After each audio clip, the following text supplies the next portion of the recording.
Okay, in your opinion, who is Commission Exhibit 237, and what importance, if any, is he to the assassination of President Kennedy? Well, I consider it one of the most important missing links that we know about today. We would never have had 237. We wouldn't have known about that picture's existence had it not been for Marguerite Oswald. On Saturday night, Bardwell Odom, an FBI man in Dallas, took the picture we call CE-237 to Marguerite Oswald and asked her if she had ever seen this man before, and she looked at it and said no. The next day, when her son was murdered, and by afternoon, when the whole world had pictures, close-up pictures of Jack Ruby, and there was a great resemblance. I can see where Marguerite would, having just had a glance at a picture of 237, and then she saw Jack Ruby, mug shots of Jack Ruby on TV, she associated the two, and she screamed to the world that the FBI knew that Jack Ruby was going to murder her son because they showed her a picture of him the night before on Saturday night.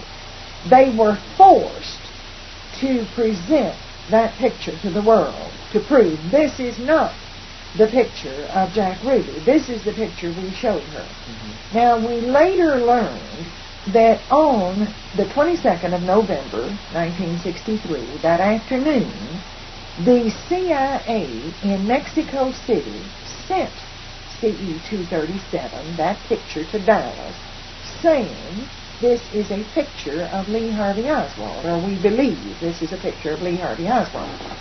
Supposedly sent just before they actually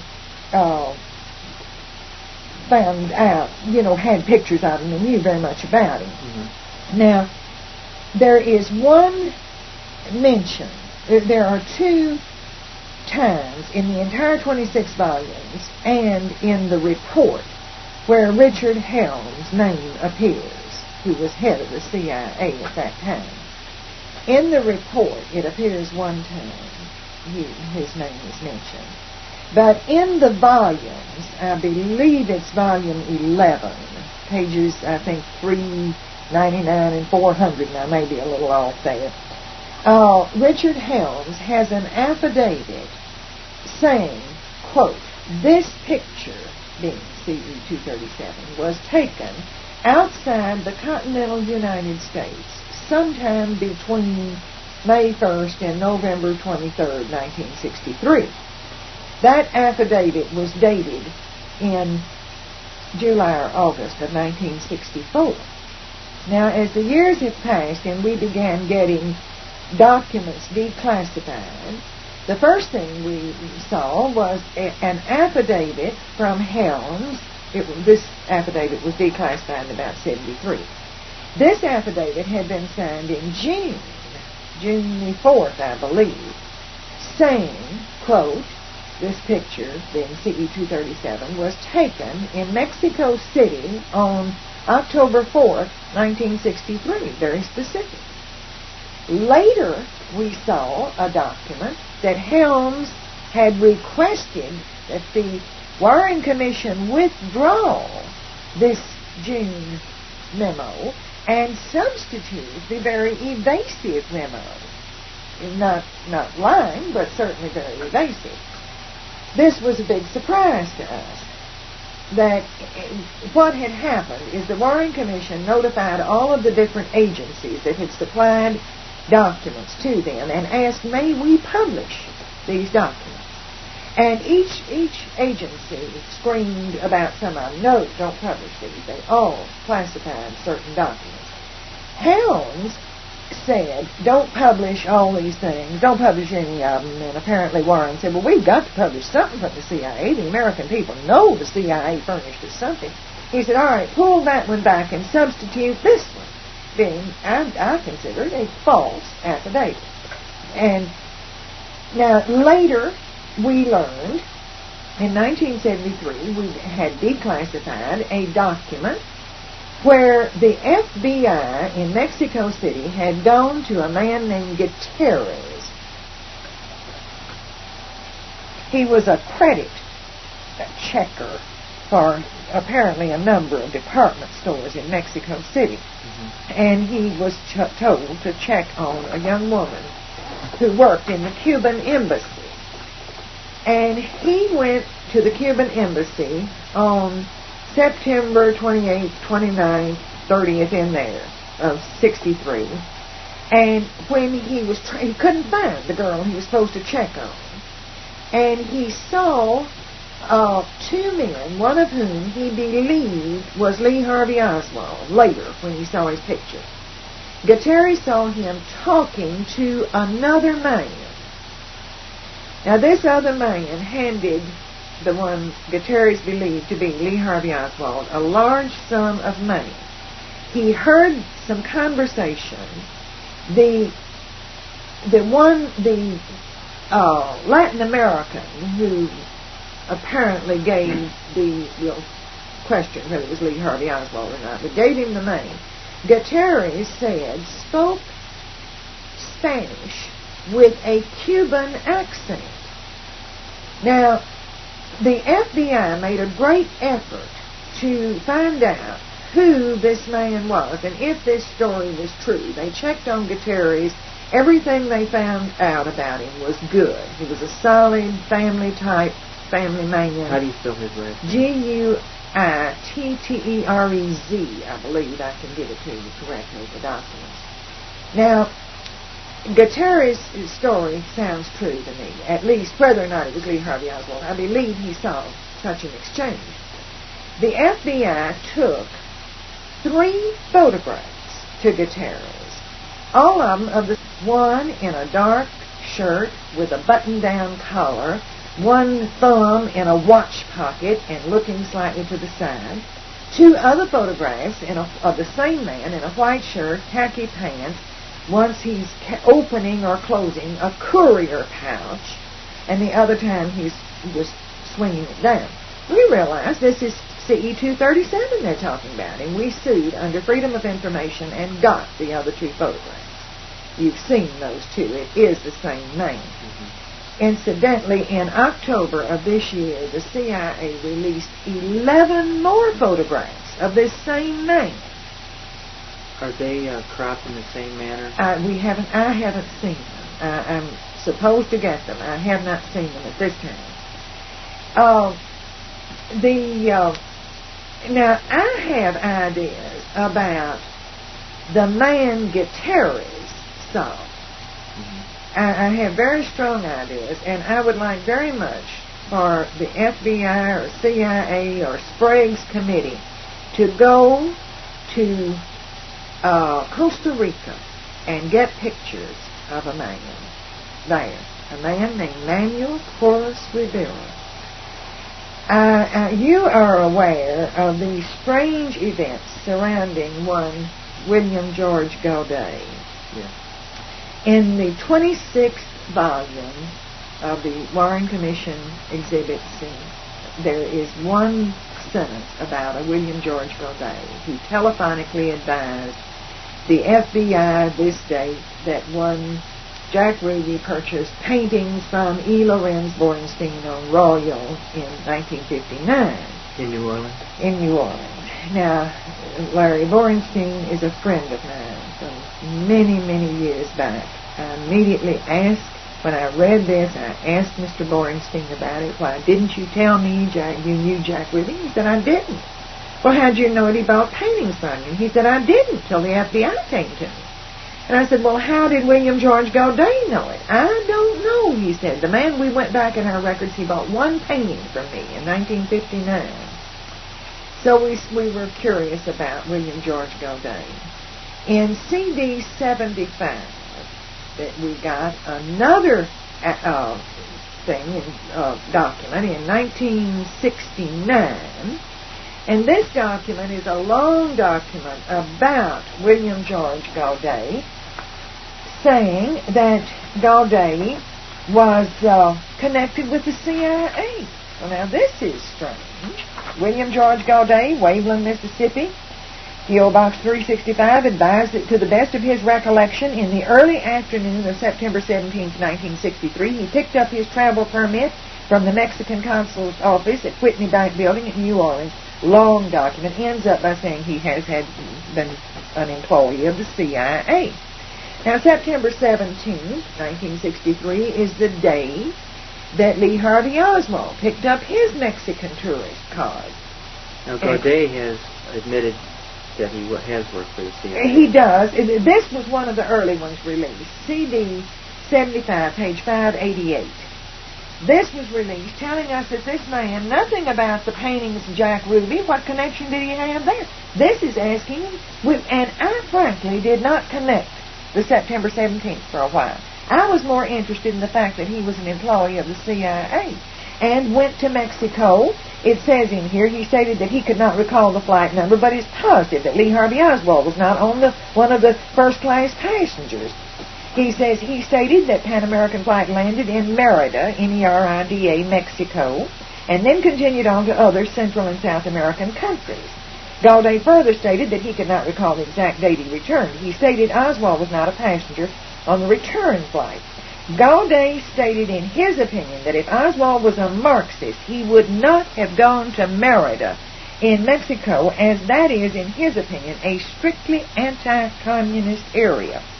All right, this is where then we've known for years that Lee Harvey Oswald's Mexican tourist number was FM 82408-5.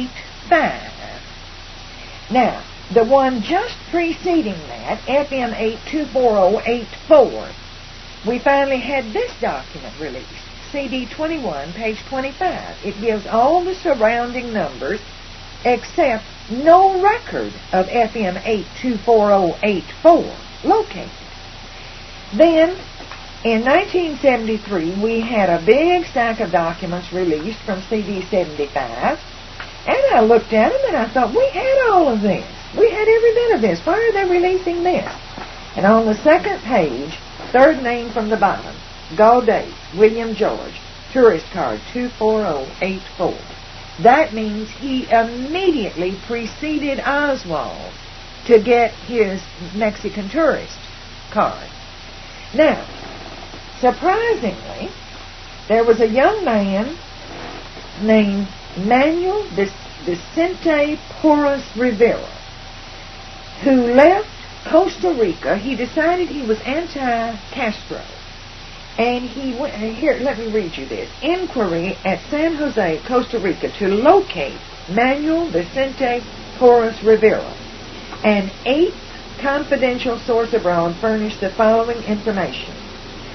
Consul of the United States Embassy, San Jose, Costa Rica, advised that records of the embassy reflect that Manuel V. Porras Rivera was issued a B-2 visitor's visa on September 13, 1963, valid for multiple entries to the United States until September 13, 1967, that he was in possession of Costa Rican passport, etc., and that he was born on March 21, 1937, 2 years older than Lee Oswald, at San Jose, Costa Rica. Porras Rivera was described as male, white, 5 feet 7 inches tall, brown eyes, brown hair, single, and a Costa Rican citizen.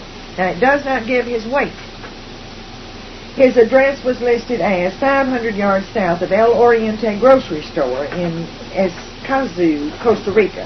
He had requested the visa for the purpose of visiting Miami for 15 days as a tourist and indicated that he expected to depart on September 15, 1963. They advised that Porras Rivera is a Costa Rican citizen and was born March 21, 1937. Advised that about 6 months earlier, Porras Rivera had contacted him and stated that he was trying to go to Cuba. He inquired as to whether or not Araya was interested in his making the trip, as he proposed to provide information which he might obtain in Cuba. Araya advised that the parents of Porras Rivera own a bakery in a small town located outside of San Jose. He considered Porras Rivera to be a vagabond, and he did not encourage him to make the trip to Cuba, and was not informed as to whether or not he had attempted to travel to Cuba. And it goes on about he returned to Costa Rica on October 11th. His father, let me see now, he decided he would attempt to make a trip to Cuba in order to ascertain the true conditions in Cuba and make this information available to authorities in Costa Rica. In furtherance of this idea, now listen to this, he left San Jose in mid-September 1963 for Miami, Florida. In Miami, he contacted an anti-Castro Cuban, volunteered his services, and was placed in contact with other persons who advised him they did not believe he could be of any service to them. Thereafter, he left Miami for Merida, M-E-R-I-D-A, Yucatan, Mexico, where he contacted the Cuban consul on several occasions and tried to obtain a visa to Cuba. When the Cuban consul in Merida denied his visa application, he traveled to Mexico City, where he stayed at a small hotel, name not recalled, which is located about 3 or 4 blocks from the Palace of Fine Arts. All right, I believe if they'll check, that's going to be the Hotel Cuba that Oswald advised the 2 girls on the bus to stay at the Hotel Cuba. He stayed at the Comercial, but he told them he was going to stay at the Hotel Cuba. I always stay there. Now that, I believe, is the same hotel where Forrest Rivera stayed. On a Saturday, the exact date of which he could not recall, but believed to be September 28, 1963, he called at the Cuban Embassy in Mexico City, where he was stopped by a guard outside the building and was told that the Cuban Embassy was not open. Now, this is a Saturday. But Oswald got in that day. He was instructed to return the following Monday, but he did not try to contact the Cuban Embassy again. Several days later, he left Mexico City at about 8 or 9 p.m. by bus for Nuevo Laredo. He recalled arriving at Monterrey, Nuevo Leon, where he changed buses for Nuevo Laredo. He entered the United States at Laredo, Texas, but was unable to recall the exact time he arrived in the United States. All right, aside. He entered Mexico on September 26th, the same day as he having entered at Nuevo Laredo, and he entered at Merida, this really anti-communist, right-wing territory. He left Mexico City the same day that Lee did, at the same place, by bus. Would you take a guess as to where he came? He came to Dallas. And he stayed a few days, and then do you know where he went? He went to New Orleans. Just listen to this. On the same afternoon, he boarded a Greyhound bus at Laredo for Dallas, Texas, where he spent several days before traveling to New Orleans, Louisiana, where he remained 4 or 5 days, and from where he returned to San Jose, Costa Rica. Now, this man who would go to all this trouble and then go one time, and because it's closed, he just gives up. He just comes to Dallas and New Orleans and goes worldwide and gives up for one time. Gives up with one attempt. Now, I want somebody to show Gutierrez a picture of Manuel Forrest Rivera. I just want to see if that is the man. See, to Gutierrez, any accent other than a Mexican accent might sound Cuban to him. What if it was a Costa Rican Spanish accent? Don't you think this is an important point? I think there's too many parallels there to be coincidence. See, he left Costa Rica on September 15th and arrived in Miami, Florida. He stayed 11 days. On September 26th, he arrived in Merida, this same place that about that same date, Gaudet goes there. See, I mean, just right around in there, he goes. He stays there 8 days. He goes to... but somewhere between the 9th and 26th and 10th and 3rd, he left Mexico at Nuevo Laredo, came to Dallas, left Dallas, went to New Orleans, left New Orleans, and he returned to Costa Rica on October 11th. George de Mohrenschildt seems to be a pretty interesting character in the events of President Kennedy's assassination.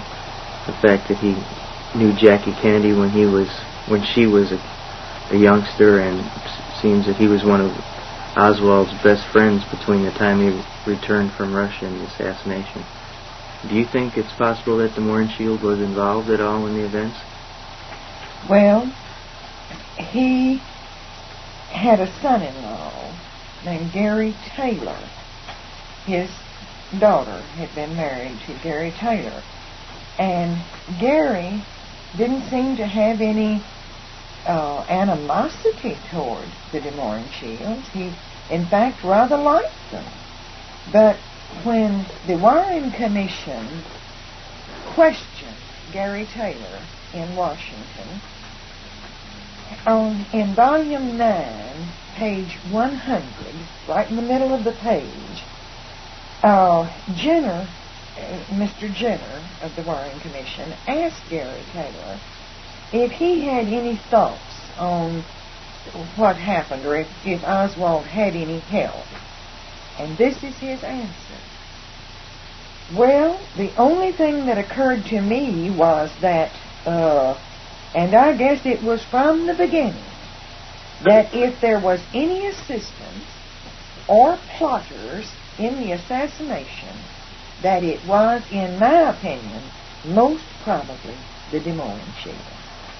Now, this is a young man who had rather liked his in-laws, and the testimony will show you that he didn't have any animosity toward them, and yet he believed that his in-laws, if there were any conspirators, that it was the Des Moines Shields. Des Moines Shield and his wife, Jonna, both had very strange backgrounds. They were very strange people. George was highly educated. He had all kinds of degrees. Had been to Belgium to university, and he had a master's from the University of Texas. He had taught at the University of Texas. Here was a man really overeducated and very sophisticated. And we are told that Oswald was a complete misfit, and all of these, now, if you listen as you have to the records we have of recordings of Oswald's speeches and so forth, his debates, you realize that this is erroneous. The boy was intelligent.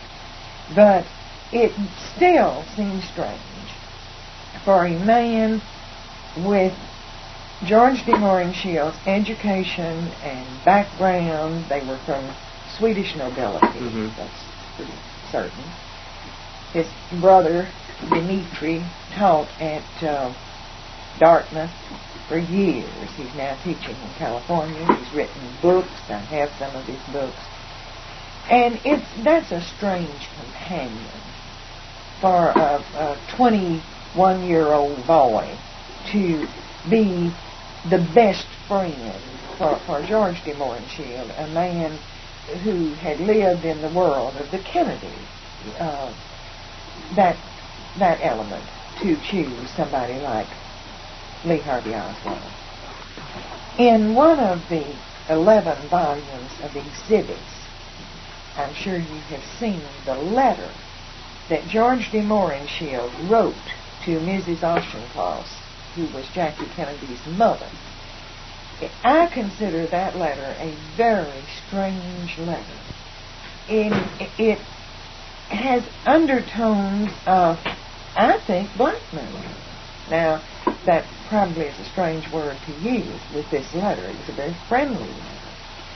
But to write a letter to the mother-in-law of the deceased president and start it off with, "You remember our conversation on the plane to St. Louis."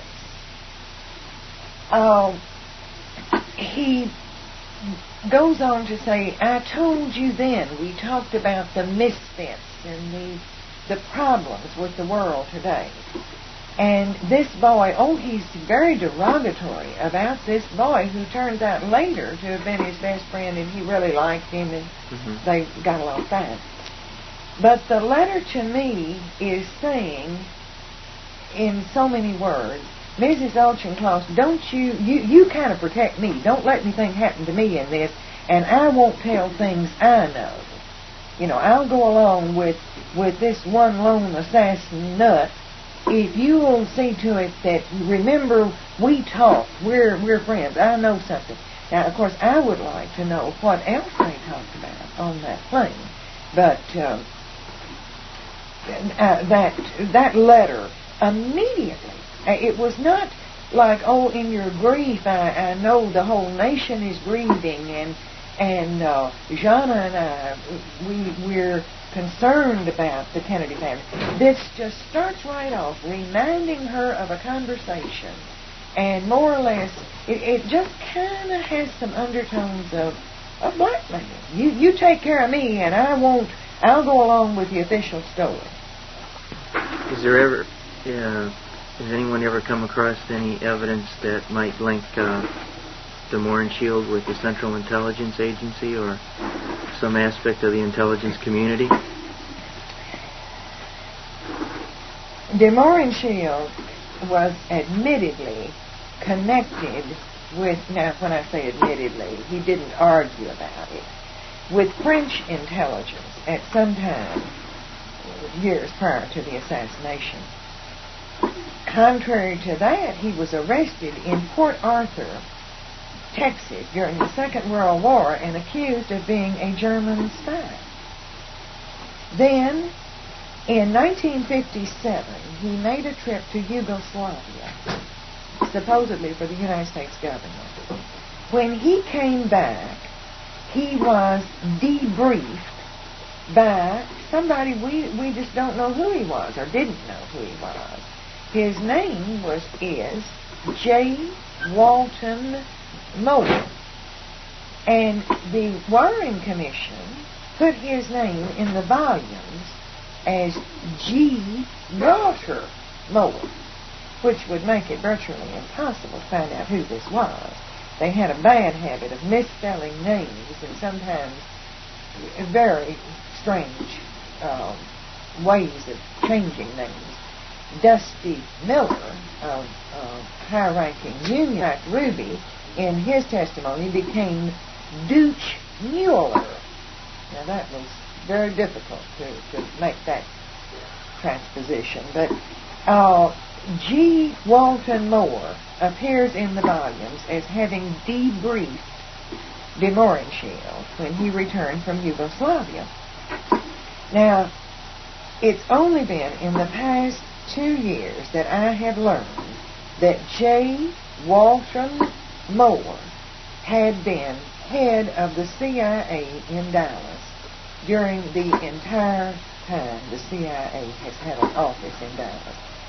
J. Walton Moore was FBI from 1945 to 1947, and in 1947 they set up an office for the CIA on Irving, in the same building where de Moore and Shield had some kind of consulting business and office. They were in the same building. I have also learned, now, J. Walton Moore is still the head of the CIA here. I can't find their office now. They had it very well hidden, but I have confirmed by calling the CIA number in the phone book and asking for J. Walton Moore, and I was told, well, he usually comes in around 9:30 every morning.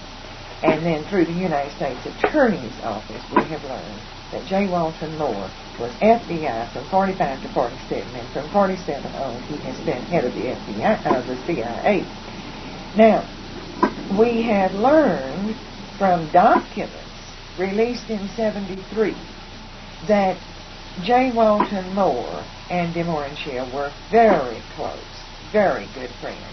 Now, if this man, de Moore and Shield, was truly kind of rapscallion, as we're made to believe, and an unpredictable person, I cannot believe that the head of the CIA would number him among his close friends.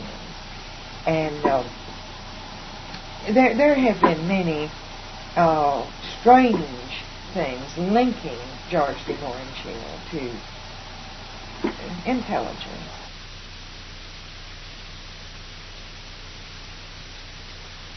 After the murder of J.D. Tippit in the Oak Cliff section of Dallas, there was a police radio broadcast that a suspect had entered a library in that part of town.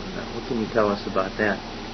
Well, that has always seemed unusual to me that I've never known who gave that report. Mm-hmm. Where did that report come from?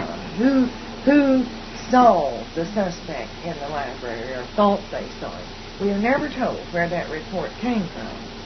Now, Lee Harvey Oswald had this room, just a little cubicle, really, at 1026 North Beckley. He stayed there Monday through Thursday nights.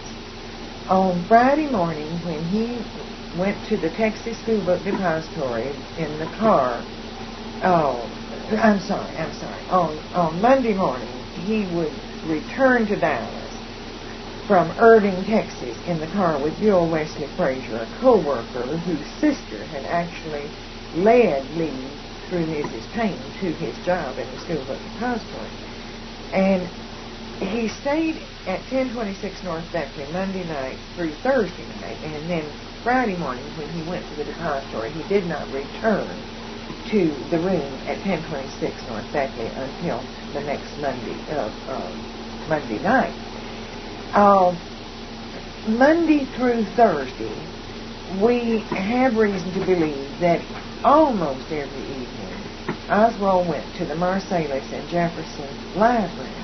He was an avid reader. He checked out books, several at a time, and then would go and read in the library, probably because lighting was better than in this small room.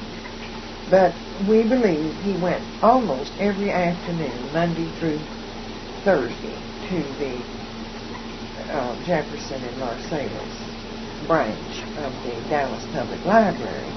Now, this is a number of blocks away from the room at 1026 North Beckley, and it's not too close to the Texas Theater on Jefferson. And I've always thought it strange that the first place they checked, we have Gerald Hill on tape admitting that afternoon of the 22nd of November that we got a report that the suspect was in the library, and we went and shook it down, and this was wrong. Well, I've always wanted to know who gave that report, and I think this is another of those strange coincidences that the first place they check is the place that this boy was in the habit of going. He went to that library, and then because he doesn't pay for a ticket to the theater, when he goes in and is seated in the back of the theater, they go in and apprehend this man. Completely a different description from the one that had been broadcast at 12:50 that afternoon. While we're talking about Officer Tippit, I was wondering if there is any information as to a link between Jack Ruby and J.D. Tippit. Jeff, I am very suspicious about the, quote, witnesses, close quote, who are appearing today. They've kept silent for 13 years, and all of a sudden they come forward and they had breakfast with Lee Harvey Oswald and Jack Ruby and J.D. Tippit on the 21st of November or something like that. These people, I must say, I'm very suspicious about the accuracy of their testimony. But there was an early report and by a chef at the Mikado Club. Now, he came forward very quickly and in time for it to get to the Warren Commission, in other words. Mm-hmm. And this man volunteered the information that he was in an arrest at the Mikado Club one night prior to the assassination, several months prior. And it was an after-hours club, which was against the law, and the police raided the place, and J.D. Tippit was the arresting officer, the one who took him to the police station. And he claimed that Jack Ruby was in the front seat of that squad car with J.D. Tippit. And J.D. Tippit referred to him as Rube. And there's something, it kind of rings true to me that well, he did know very many policemen. He knew practically all of the police. Why do you think Chief Curry then still sticks by his story? And you've heard part of my interview with him while I was here. He still feels that Ruby only knew of 35 or 40 policemen. Well, I believe that Chief Jess Curry was loyal to his men and believed his men. And when they all came forward, wholesale numbers of them, and said, we didn't know him, I believe that Jess Curry believed him. He wanted to believe that he had a good force, and he wanted to believe these men. One thing, there was an officer named Harry Olson, and he dated a stripper at Jack Ruby's Carousel Club, Kathy Kay. Her name was actually Kay Coleman or something like that, but she was an exotic dancer under the name of Kathy Kay. She was living with Officer Harry Olson. Now, it's been testified to that Ruby and Olson were naturally friendly because of Kathy Kay. Kathy Kay lived on Ewing in the same area where Jack Ruby had lived, and then he had moved a few blocks away to the Marcella Apartments. On the morning of the 22nd of November, 1963, Harry Olson was not on duty because of a bad leg. He had either broken his ankle or sprained his ankle or broken his leg or something. He was in a cast. And Harry Olson was in an estate on 8th Street.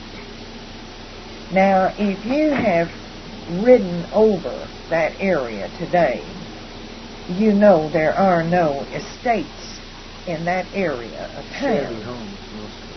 Very shabby neighborhood. And this is 13 years later. That area has certainly gone down, but not a great deal. It was about the same on November 22nd. And I walked over every inch of that, trying to determine where this house was that he was guarding. He never did know where he was exactly. This was rather strange too, that he couldn't tell you where he was working that morning. Now, you're familiar with the story of the cab driver Scoggins, who delivered a fare to the address on Ewing where Kathy Kay lived. He never does tell us, and they never ask him, apparently, who was your fare? Was it male or female? Did it look like an exotic dancer? He had the address. We'll say that it was 223 to 225, this apartment complex where Kathy Kay lived. And the fare apparently gave the number where Kathy did not live. But anyway, this Scoggins delivered this fare there and then went up and conveniently parked right outside the Gentleman's Club, which is just an unbelievably shabby establishment, and he was a witness to the murder of Tippit. Anyway, that day, I think there's a possibility that Harry Olson was a lookout. I'm very suspicious of Harry Olson. I can't prove this, and it's certainly only supposition in my mind. I do know that on the 29th of December, they fired Harry Olson following the assassination. We've previously discussed the fact that there's some evidence of someone being arrested and held as late as Christmas as far as being a suspect in the assassination. well, I don't believe it was till Christmas, or we don't know we don't know how long the, quote, suspect was held. We do know that in the Dallas Morning News of December 10th, 1963, there was a small item stating that a suspect in the assassination of President Kennedy, a man who lived on Ninth Street. Now, that's right up here, very close, just a couple of blocks from where we are, a few blocks. And I got the city directories and the crisscrosses and the telephone directories and made a list of every person living on Ninth Street. I still have that list. And I couldn't determine who it might have been. That's the only thing we're given. The Dallas Morning News printed a little item stating that a suspect was still being held. Well, now this is 2 weeks, 3 weeks following the assassination, and they were still holding someone, and we were never told who that was. We've also discussed a gentleman that seems to have been in 3 important locations in the 1960s. He was in Dallas on November 22nd, and in Memphis in April, and at the Ambassador, allegedly at the Ambassador in Los Angeles when Robert Kennedy was assassinated. Well, you have used the correct word, allegedly, in connection with the Ambassador Hotel. There was a Methodist minister here in Dallas in 1963, the Reverend Baxton Bryant.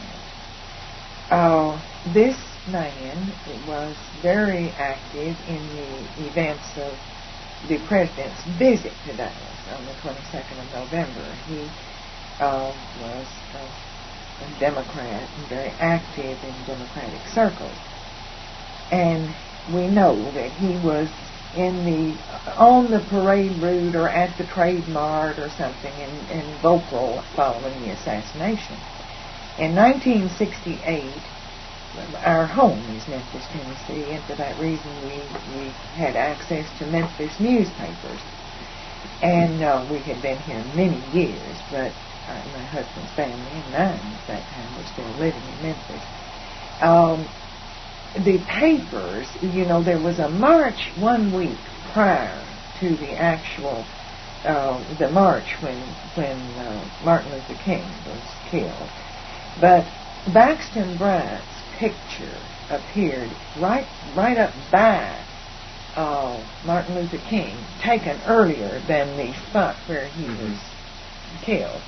But the front pages of the Memphis Commercial Appeal pictured the march a little earlier than that. Of course, there were pictures taken immediately following where he was out on the balcony.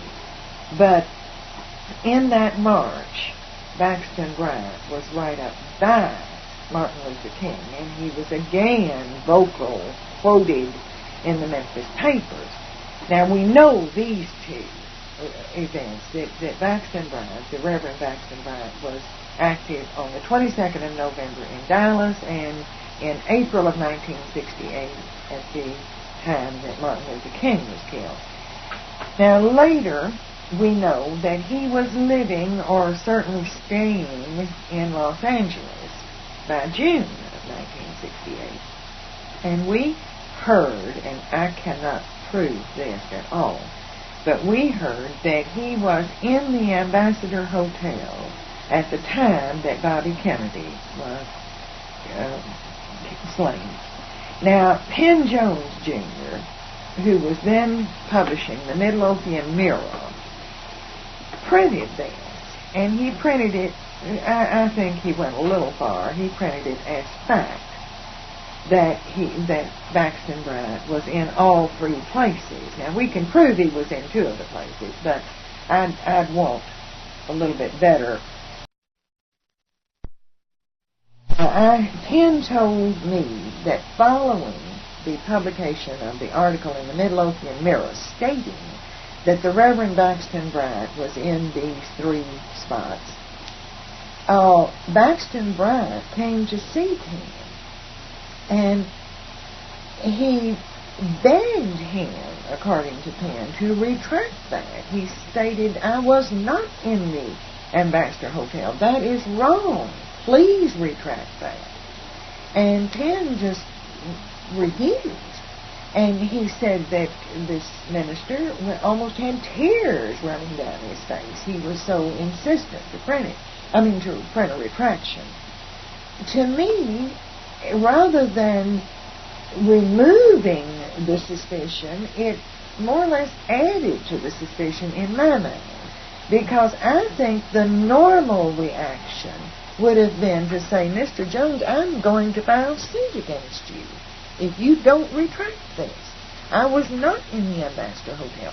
I'm going to sue you unless you print a retraction. I'm going to take you to court and make you prove that I was in the Ambassador Hotel. Rather than that, Baxter and Bryant pleaded with him to retract that statement. And it may be erroneous, I don't know, but I thought that his reaction was, again, a little unusual. I think the normal reaction for an adult in Dallas or Los Angeles or Memphis would have been, I'm going to file a slander of libel suit against you if you don't retract that. As long as we're talking about Dallas, Memphis, and L.A., in your opinion, do you feel that the three murders are in any way connected? Well, I would have to say no. That it's my belief that they are unconnected, but I don't. That's just I have never seen anything to definitely connect them. That would just have to be my honest answer. I personally have seen nothing to. I am convinced that there was conspiracy in the Martin Luther King murder and in the John F. Kennedy assassination. In my own mind, I am convinced that there was conspiracy. Conspiracy is when two or more people are involved in the planning of a murder or a crime. And if one of the two planners takes any overt action toward carrying out the plot, both are guilty of conspiracy. And I do believe that there was conspiracy in both the John F. Kennedy and the Martin Luther King crimes. I am not in a position to say that in the case of Sirhan. I think there are many strange things concerning the guns and the wound behind the right ear of Bobby Kennedy that was actually the direct cause of his death was the bullet that entered the brain behind the right ear. But the guns disappearing and the different guns and all the shots and everything, we know that Sirhan was in front of Bobby Kennedy, no closer than probably 5 feet, maybe a little closer. His gun hanging, but the bullet that entered the right rear of Bobby Kennedy's hand killed him. So these things leave many unanswered questions. But as far as conspiracy, I think that a guard could have really thought he was in his reaction shooting at Sirhan and accidentally hit Bobby Kennedy. And I think the possibility was very great that this was covered up because they didn't want to blame one of his own bodyguards. I don't know. But I'm not as convinced in the Sirhan case as I am in the James Earl Ray and Lee Harvey Oswald. I think if Lee Harvey Oswald acted at all, I think he acted with help.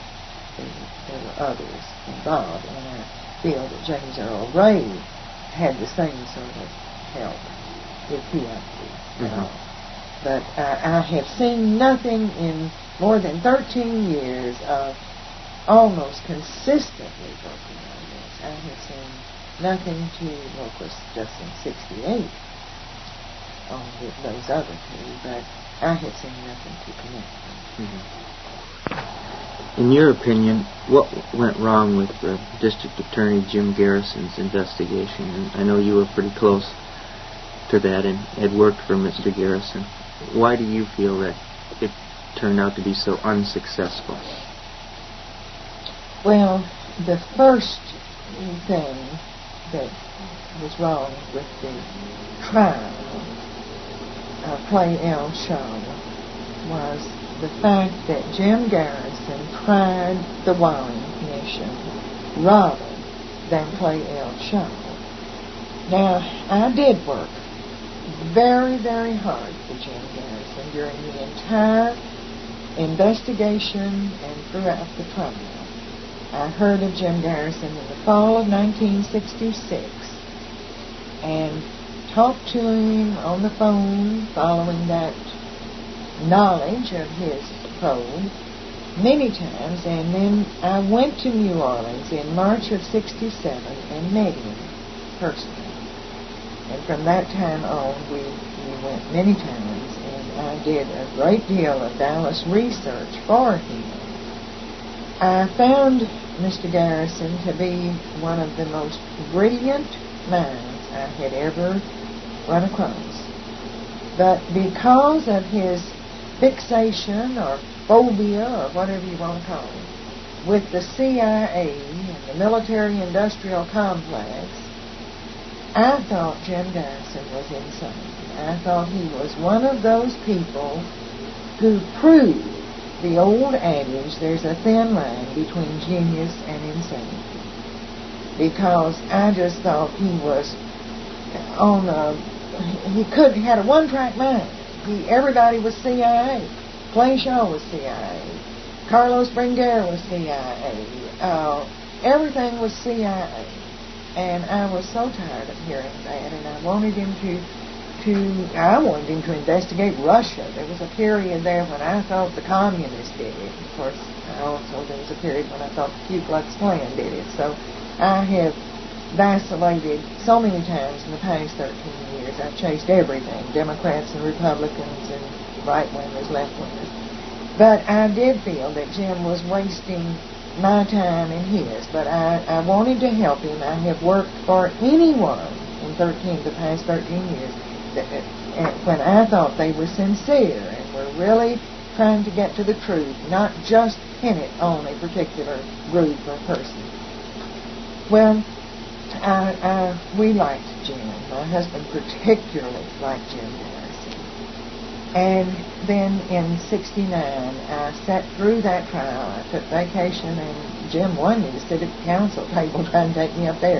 He only made a couple of appearances during that trial. He made the opening statement, and then he appeared to question Richard Randolph Carr personally, and he was in there the day the verdict was rendered, not guilty. And I was glad that Clay Shaw was exonerated. I did not feel that Clay Shaw had anything to do with the assassination of President Kennedy. And I don't know how I would have lived with myself had Clay Shaw been found guilty. Because I had worked, even though I did not believe him guilty, I had worked very hard to provide Jim Garrison with evidence proving him guilty, because I wanted to help Jim Garrison reveal the truth. And I kept feeling that maybe something I'll find will lead him to the truth. And I personally felt it would not be Clay Shaw. Well, he was exonerated, and I was very relieved. I was sorry that Jim's efforts had turned out to be a fiasco, so to speak. But I did feel, and I believe everyone who sat in that courtroom that month felt, during the choosing of the jury and the actual trial, I believe everyone who sat there felt that there was a conspiracy, whether or not Clay Shaw was involved. There was a conspiracy. The Warren Commission erred. The Warren Commission did not do its job thoroughly. Well, they wouldn't let him introduce the Warren report as evidence, isn't that correct? Well, because they were correct. Jim was trying the Warren Commission. And the Warren Commission was found guilty, not by the jury because that was not their job, but everyone in that courtroom honestly believed Jim had proven the Warren Commission to be in error and the report to be in error. He put on a trial trying the Warren Commission, and he succeeded there, even though that was not at issue. But Clay Shaw was found innocent. This year, 1976, in April, under Freedom of Information, Mr. Fensterwald in Washington secured the release of about 1,500 pages of documents from the CIA. Now, these are not Warren Commission documents. These documents never reached the Warren Commission. But Mr. Fensterwald did win his suit. Incidentally, it was Judge Sirica who said, you've got to release these documents. Now, they did something that we call sanitized, and they removed a number of dates and places from most of them. But back at the back of these documents, number 502, is a 3-page memorandum written in May of 1967 from Howard Osborne, who was the top CIA man, to, I believe it was Helms, I may be incorrect there, but it was to another top man in the CIA.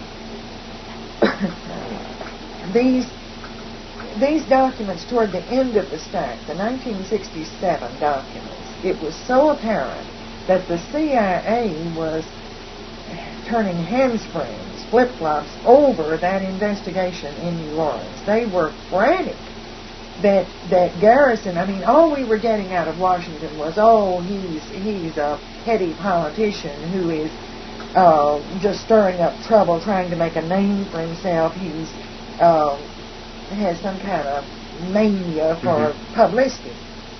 And yet, behind the scenes, they were writing these memos. They were frantic.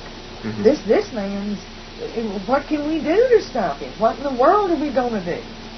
And CIA document number 502 is a 3-page memorandum written in May of 1967, as I said, by Howard Osborne.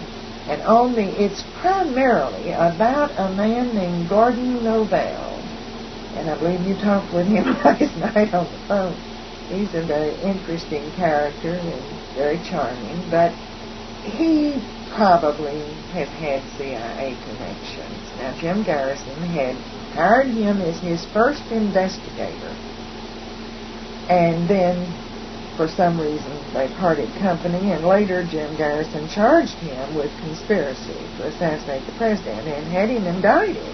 And the governor of Ohio protected him. He ran away to Ohio, and that's another long story. But Novell had said publicly that he was a CIA man.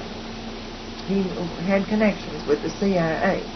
Now, these 3 pages, this memo from Osborne, on the very first page it starts out with, oh my goodness, we didn't know anything about this Gordon Novell. Oh my, we never heard of him. He's not CIA, no connection with the CIA. Rambles on for 2.5 pages about denying, we checked our records, Gordon Novell never had any connection with the CIA. On page 3, paragraph 8, they say, Osborne says, the only 2 involved in the Garrison investigation who do have CIA connections are Clay L. Shaw and Carlos Brindel, both of them limited to domestic contract services.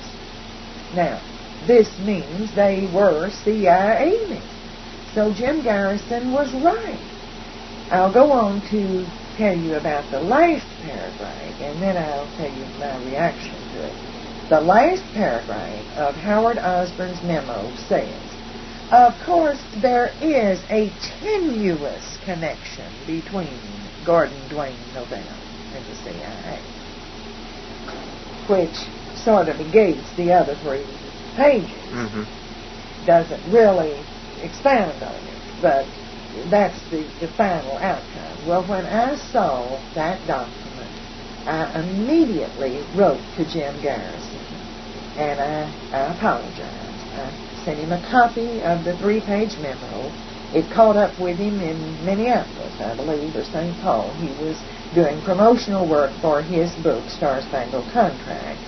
And the letter, I wrote it and addressed it to New Orleans, and they forwarded it to him in Minneapolis, and he wrote a precious letter back to me. I told him, Jim, I thought you were insane, but I have to apologize. You were right about the CIA when you claimed that everybody down there was probably CIA, Clay Shaw and Carlos Benguer. Another interesting character in the Garrison probe was a man by the name of David Ferry, and a possible connection between Ferry and Lee Harvey Oswald in the Civil Air Patrol. Well, that's not a possible connection. That's a very definite connection. And the Warren Commission did its utmost to keep us from knowing that there was a connection, which was in itself strange at the time because Ferry actually did not appear in the 26 volumes at all.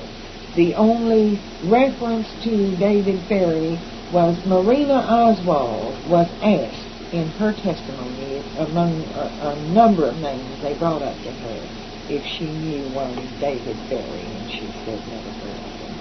But over in the exhibits, in the last 11 volumes, one of the men who was in the motorcade heard something about a strange character named Ferry, and they spell it F-A-I-R-Y instead of Ferry, but it definitely, the description is David Ferry. Now, this was on the day of the assassination, and that is very strange. With that exception, we are told nothing about David Ferry, and yet they withheld probably 100 pages about David Ferry. I beg your pardon, there is in the volume, in one of the volumes, they are trying to establish the fact that Lee Harvey Oswald was not in the Civil Air Patrol unit that David Ferry was captain of or head of. And they publish a number of documents, not always calling Ferry by name, but we know later that this is David Ferry, and they're trying to, we get the impression they're trying to establish the fact that Lee was not in David Ferry's unit. And I would say they pretty well do it, because it's left kind of to supposition, well, was he or wasn't he? And you have to come to the conclusion that Lee was probably not in David Ferry's CAP unit. And yet, in 72 and 73, when we get these documents released, it is definite that he was, that they were in the same unit. David Ferry was head of the Civil Air Patrol unit that Lee Harvey Oswald participated in when he was about 15 years old. Now, we are told in Marguerite Oswald's testimony that one night Lee didn't come home, and she was frantic. I believe Robert goes into this, too, Robert Oswald. And it turns out he had been to a party that the Civil Air Patrol gave, and he stayed out far later than a 15-year-old boy should have been. His whereabouts unknown, and that's where he was. And I feel that this was with David Ferry. I don't know. Mm-hmm. But it's definite that they did know each other. And there's no question about it. But the Warren Commission made every effort to suppress that fact, and we only received that information definitely in 1972 and 73. Now, following the assassination, on the 22nd of November, we do know that David Ferry was in a federal courtroom. He was an investigator for the attorney G. Ray Gill, who represented Carlos Marcello in his efforts not to be deported. They were having a deportation trial. And who was Marcello? Carlos Marcello is reputed to be the head of the mafia in the area of this country covering St. Louis to New Orleans, Dallas, all of the southwest. And Carlos Marcello in New Orleans is reputedly the head of that part of the mafia, if that word is good, but is a good description, word for it. And he was being tried in a deportation trial, and G. Ray Gill was the attorney who was representing him in that trial. And David Berry worked for G. Ray Gill. And David Berry is the one who flew to Guatemala and rescued Carlos. He was the pilot, and he took the plane to get Carlos. When they brought him back, when he had been actually deported, taken out of the country, and then David Berry went and got him and brought him back. Following the nation, that afternoon, David Berry made a very strange trip to Houston. He took two young men, and I think it's established beyond doubt that David Berry was homosexual. And he had been fired as an Eastern Airlines pilot for homosexual activities that embarrassed the airline. He, on the 22nd, he took these two young men and drove through the night and arrived in Galveston the next morning. He went to a place called Winterland Skating Rink. Did not skate. He didn't do anything except stand near a payphone. Now, whether he actually received a call at that payphone, we don't know. He stood as though waiting to receive a call. And later we know he called back to Carlos Marcello's office. Whether he spoke with Carlos, we don't know. The phone records show that he did call back.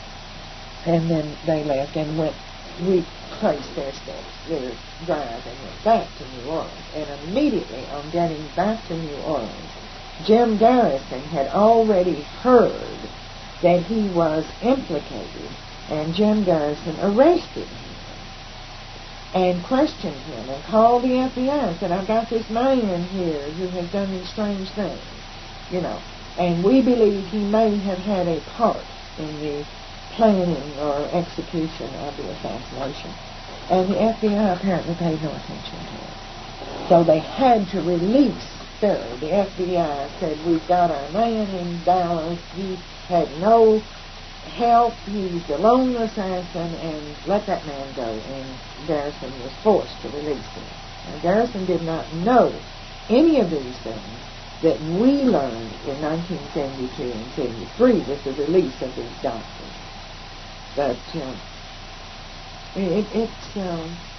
Berry was a strange character, and on February the 22nd or 27th, and I'm foggy on this, of 1967, David Berry was found dead in his bed in New Orleans, and it was ruled natural causes.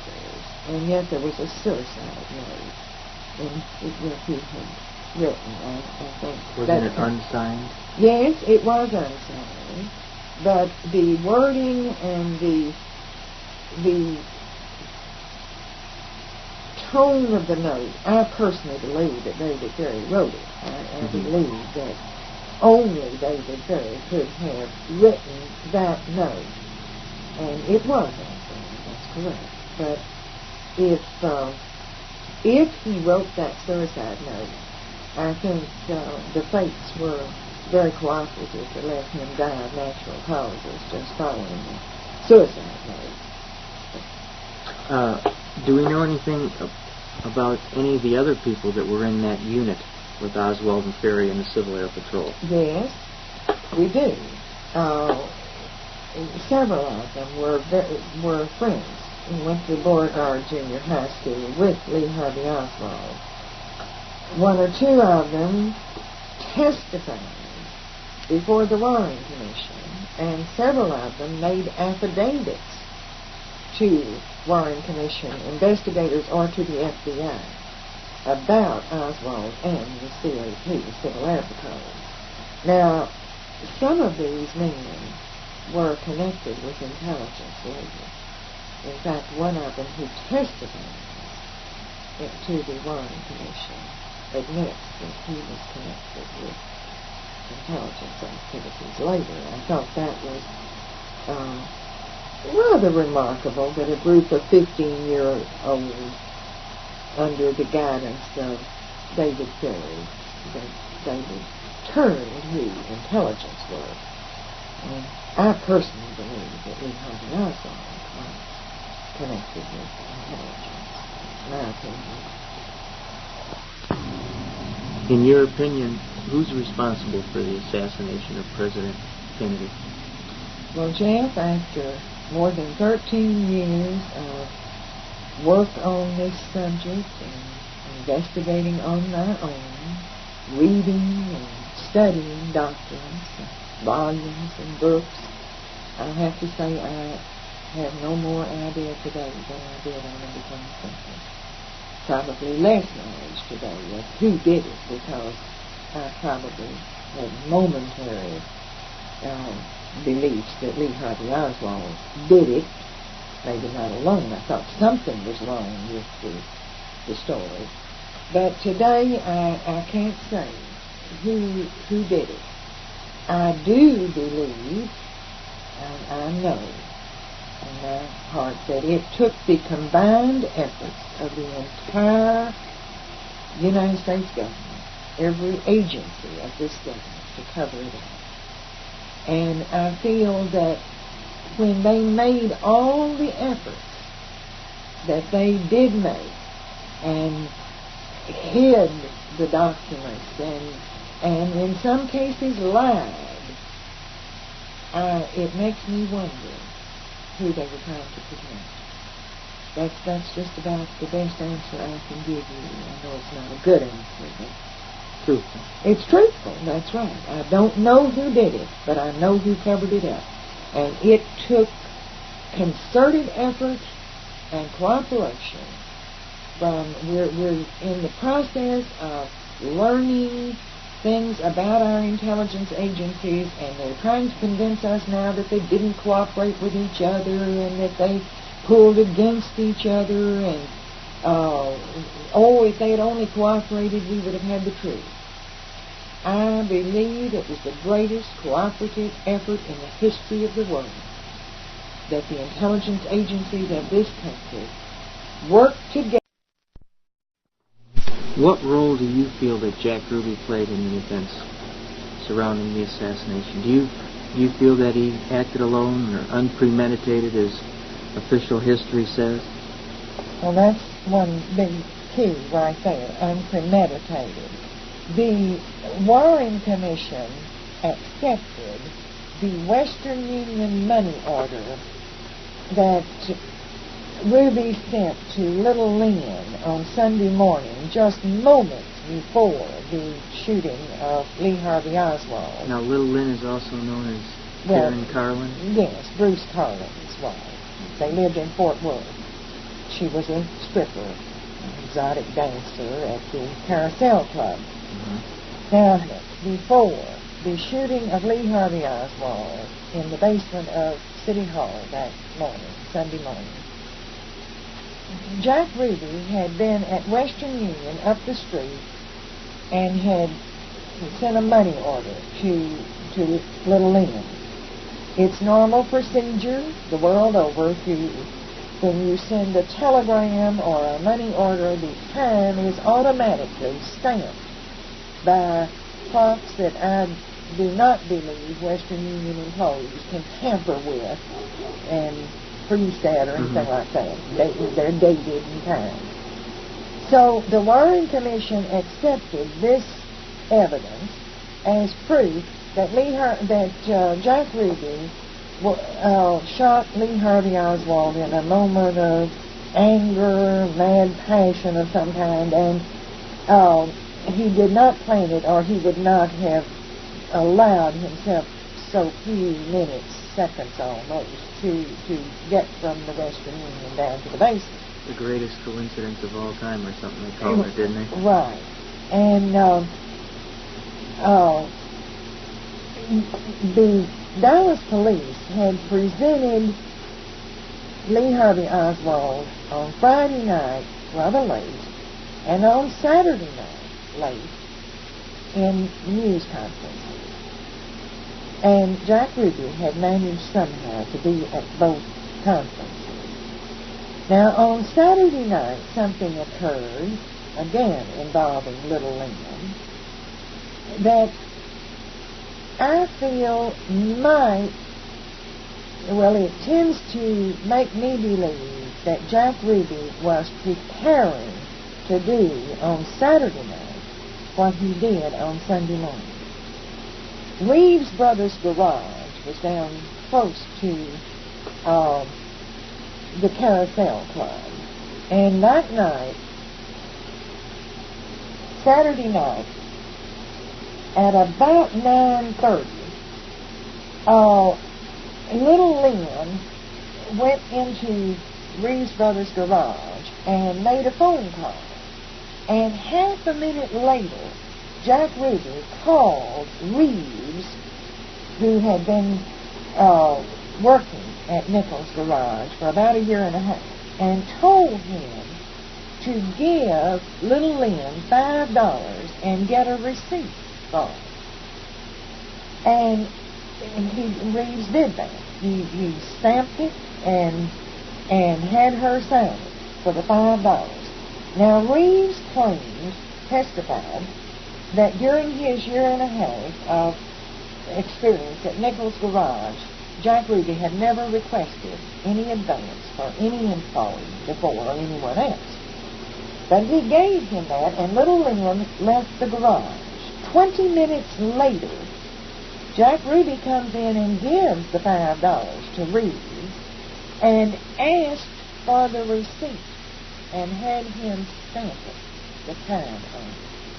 Now, who asks for the time to be stamped on something like that? You've got it dated and timed when she got it, but why would he want it timed when he repaid it? Mm-hmm. I believe that it was his intention to use this timed receipt to go up the street and shoot Lee Harvey Oswald that night. And here, it couldn't have been premeditated. 3 minutes ago, I was down at Reeves' garage. And something, probably good common sense, that the American people wouldn't have accepted it at all. Yes? What was the time that he stamped on there when Ruby came? Well, I don't believe we have a picture of the receipt in Commission Document 1104. We can look at it. But 10:33 p.m. 10:33 p.m. Right. And see, he went right straight up the street to the police station where they did bring... See, I think Jack Ruby had to have some kind of foreknowledge of timing, planning what time we're going to bring this boy out to the news media, because he managed to make them both, and then was there at the moving on Sunday morning. This is, I was keeping up with events pretty closely. I couldn't have told you what time, I couldn't have prophesied what time Henry Wade was going to permit the news media to confront the alleged assassin on Friday night, Saturday night, or what time they were going to move him on Sunday morning. I think Ruby had some... I really think that maybe it was innocently. It could have been some police officer who liked him, and when Ruby said, "Say, Joe, when are they going to have him in front of the media?" "Well, they're going to do it at 10:42 tonight." Wade's already said. It could have been a news media person. Jack Ruby had a lot of friends in the news media. But I feel that Little Lynn, for the first time in history, getting money from a third party, through Jack Ruby, and all this stamping the time on there. And he sent her the money order the next day, and as far as we know, he had never done that before. And if he had sent her money Saturday night, why again did he have to send some more on Sunday? Correct. Why didn't he all send it all at once? I feel that there's a strong possibility that this was little Lynn played his part in setting up an alibi, or setting up unpremeditated action. I think she played a part in a plan for Saturday night, and it was decided, this is a little flimsy, to use a receipt that is stamped with the time on it. See, if we'd only accepted the earlier stamp 20 minutes prior to that, when she got the money, this would have given time for an ample time, 35 minutes, say. But to stamp the time that he's down there paying it all, 10:33, and then say he got up there by 10:35, 10:36, and they bring Oswald out. He's up on the table talking in the back of the room. Now, I think, I believe that little Lynn played a part in establishing Jack Ruby's activities as being unpremeditated, and I have serious doubts about this. I wish that Richard Sprague would do some questioning of little Lynn and Bruce Carlin for his midnight ride to New Orleans, since that was strange that night. That's her husband. That's her husband. I don't believe they were actually married, common law husband and wife, I presume. Thursday night we went and saw a slide presentation on Commission Exhibits 133A, B, and now a new one, C, which are the photographs of Oswald in the backyard of 214 West Neely, which were supposedly taken by Marina Oswald. What are your feelings on those two important Commission exhibits? Well, Jeff, I believe you will agree with me that after seeing this presentation, do you agree that the pictures of the backyard backdrop were made at a separate time, that they were exactly the same background appears in all the photographs? Appears in all the photographs. There's no doubt about it. No doubt. And the figures were superimposed and taken at some other time. In some instances, the camera being close to the figure, and in other instances, the camera farther away from the figure. We know in two instances the head is exactly the same. It was the same face and the same background, the face and body being superimposed on the background. Now, when Marina Oswald was shown 133 A and B, she said she'd never seen them before. She said she didn't know anything about them, had never seen them before, and then after a little, very gentle coaxing, she admitted she took one of them. And then she admitted she took two. She had forgotten all about it, but she had taken two. She was hanging out, I believe she said, baby diapers in the backyard at West Neely when he called her and asked her, hand her the camera, and asked her to take the picture. Now, this photographic expert, and I will vouch for his credentials, Jack White, says that it is impossible to snap a camera twice, even in rapid succession, and get exactly the same shadows, the same slant, the same view, unless you have it on a tripod. Well, so far, nothing has been mentioned about a tripod. I mean, if she's hanging out baby diapers and walks across the yard and takes the camera, she doesn't. Surely a tripod would have made impression on her. But when we saw these two pictures, we know that Marina was questioned about them and Marguerite was questioned about them, and we finally got an admission that one of the pictures, and we presumed a copy of one of them, had been given to Marina sometime, she said, by Lee Oswald, and on the evening of the assassination, she showed it to Marguerite Oswald, her mother-in-law, and her mother-in-law said, "Oh, don't show anybody that. We should destroy it." And they first put it in, they were out at the end of Six Flags, and they first put it in an ashtray and tried to burn it. And the photographic paper did not burn very well, and Marguerite took it to the bathroom and flushed it down the commode, the remainder. Now, in the March 19th, 1976 issue of New Times magazine, Robert Sam Anson wrote not a derogatory, but I don't consider it a very gentlemanly article about Richard Schweiker. He's through, he's a beaten, defeated man. Well, I don't believe Schweiker was beaten or defeated at all at that time. I think he was sidetracked and lost his effectiveness because of running for vice president. But on March 19th, Richard Schweiker was furious at Robert Sam Anson for getting a piece of his evidence, which was new evidence. And it was a copy of another pose, same background exactly, but a third pose made at 214 West Neely. We now call it, just to distinguish, 133C. It isn't printed anywhere.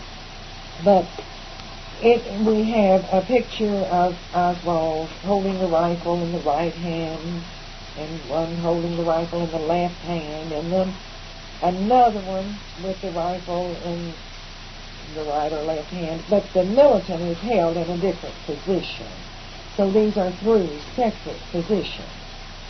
And it brought something to mind to me that I read in 1965 in the volumes when I first got them. And I went back and looked, and in volume 1, at the top of page 148, Jenner is questioning Marguerite Oswald in Washington before the Warren Commission. And he shows her 133A and B, and she says, no, she'd never seen those before. One almost like them, but in a different pose. And Jenner said, well, how was he posed in it? Well, he had both hands on the rifle, holding it over his head. Jenner said, like this, both hands over his head, holding the rifle with both hands. And Marguerite said, yes. Now, why would this mother, who has been trying to protect her son, further incriminate him by bringing up another picture, unless it really existed? I believe there was a fourth. We now have three. The two printed, 133A and B, printed in volume 16. Then we have the one that Senator Schweiker got hold of, and we know they had it because from the Lyndon Johnson Library, we got a copy of CE 2003. That is the Decker report in its entirety, and much of it is not printed in the volume. Very sharp on that. And in there is a Xerox copy of what we refer to as 133C. We didn't, because it's a poor Xerox, we didn't notice that the pose was not the same as 133A or B. But they had it. Way back then. Way back. So, I have mixed emotions about how those pictures came into existence. I feel that there's a strong possibility that Lee Harvey Oswald assisted in faking those photographs. I mean, it may have been on instruction. The only evidence the state would have had to present in a trial charging Lee Harvey Oswald with the assassination, the only evidence that we know of, they would have had to link lead to the rifle and the handgun would have been those pictures. Because we are never, he used a fake name to get them. The post office conveniently or inconveniently lost the receipts where the person signed for getting them out of the post office. We have no direct knowledge that this boy actually ever received the rifle or the handgun. But here we have 4 pictures, with the rifle in one hand and the handgun on the hip. Now, if you'll remember in the volume, Fritz admits that when Captain Fritz showed Lee 133A and B and said, "Look here, here's your picture with this is the rifle that killed the president," and Lee looked at it and said, "Well, that's my face, but I know a lot about photography, and that's not my body, and when the right time comes, I'll prove it." Now, had they gone into a trial and presented these pictures as evidence, what better way to refute the state than to prove that those pictures were fakes? What actually happened in those few seconds in Dealey Plaza? Well, I have no documentation for a great deal of what I think in this regard. It's my opinion that when the car turned from Houston to Elm and Zapruder apparently stopped filming just momentarily. He must have looked up from his camera and saw the car coming around, determined it was Kennedy, and then started filming again. In the Zapruder film, you will see the motorcycles coming around, and then suddenly here is the car. There's a blank spot in there where he apparently was not filming. And Kennedy was waving to his right. Jackie was waving to her left, or at least smiling to her left, looking that way. As they were, the sign for Freeway or Simmons blocked the camera's view. I think Kennedy was hit in the right back, several inches down, really almost in the center of the back. And we have pictures of his undershirt, his shirt, and his coat with a hole in them. We're told, he had his coat bunched up around his collar. Well, it would have had to have been up over his head to have produced that hole. Plus, in one of the photos, can't you see his shirt collar underneath the coat? Yes. I think he was hit first. I think the first shot fired in Dealey Plaza hit the president in the back. We have testimony from Roy Kellerman, who was his Secret Service agent, a man who had many years' experience with the Secret Service, sitting in the right front of the limousine. He testified that he heard that Boston accent say, "My God, I'm hit." Well, according to the Warren Commission, the first shot hit the president in the throat. Well, we know from medical reports that the voice box was destroyed. He never said anything if that was the first shot. But I think the first shot hit him down lower in the back, and he probably did say, "My God, I'm hit," which caused people to begin turning slightly to see what's happened. I think the second shot was from the front. Now, this is... Where did the first shot come from in your... I think it's entirely possible it came from the school book depository. 6th floor? I'm not sure of that. I'm not even certain that Oswald was on the 6th floor or that he shot anything. I'm not certain that the Mannlicher Carcano fired anything that day at 12. But if something was fired that date by Oswald from the 6th floor, I think it's the one shot is the one that hit Kennedy in the back. Mm-hmm. And if that happened, it's my opinion that Lee immediately, or whoever held that gun, immediately wiped the prints from it and hid it in that nest of books. I think the second shot came from the front, and it's possible that it was from the sewer. I'm not one of these who believes that the joint chiefs of state were lined up in the sewer or behind the picket fence, but I do think that someone could have been in that sewer and fired with a small caliber target pistol. They would have had a direct view of the president's throat. And I put my son in the sewer on the Thanksgiving Day of 1967, and he took pictures as my other boy drove a car around, and I would say, get it right here, and he did a very good job. Now, if you can sight with a camera and take a picture, I think it's possible you could have pulled off a shot from the sewer. I think this, as I say, the second shot hit the president in the throat from the front, and possibly it was from the sewer. Then I think a shot went wild and hit the underpass, ricocheted down there. Now, not at Elm Street, but at Main Street, almost half a block away, where Jim Tabe was standing, and he was slightly injured when that bullet ricocheted.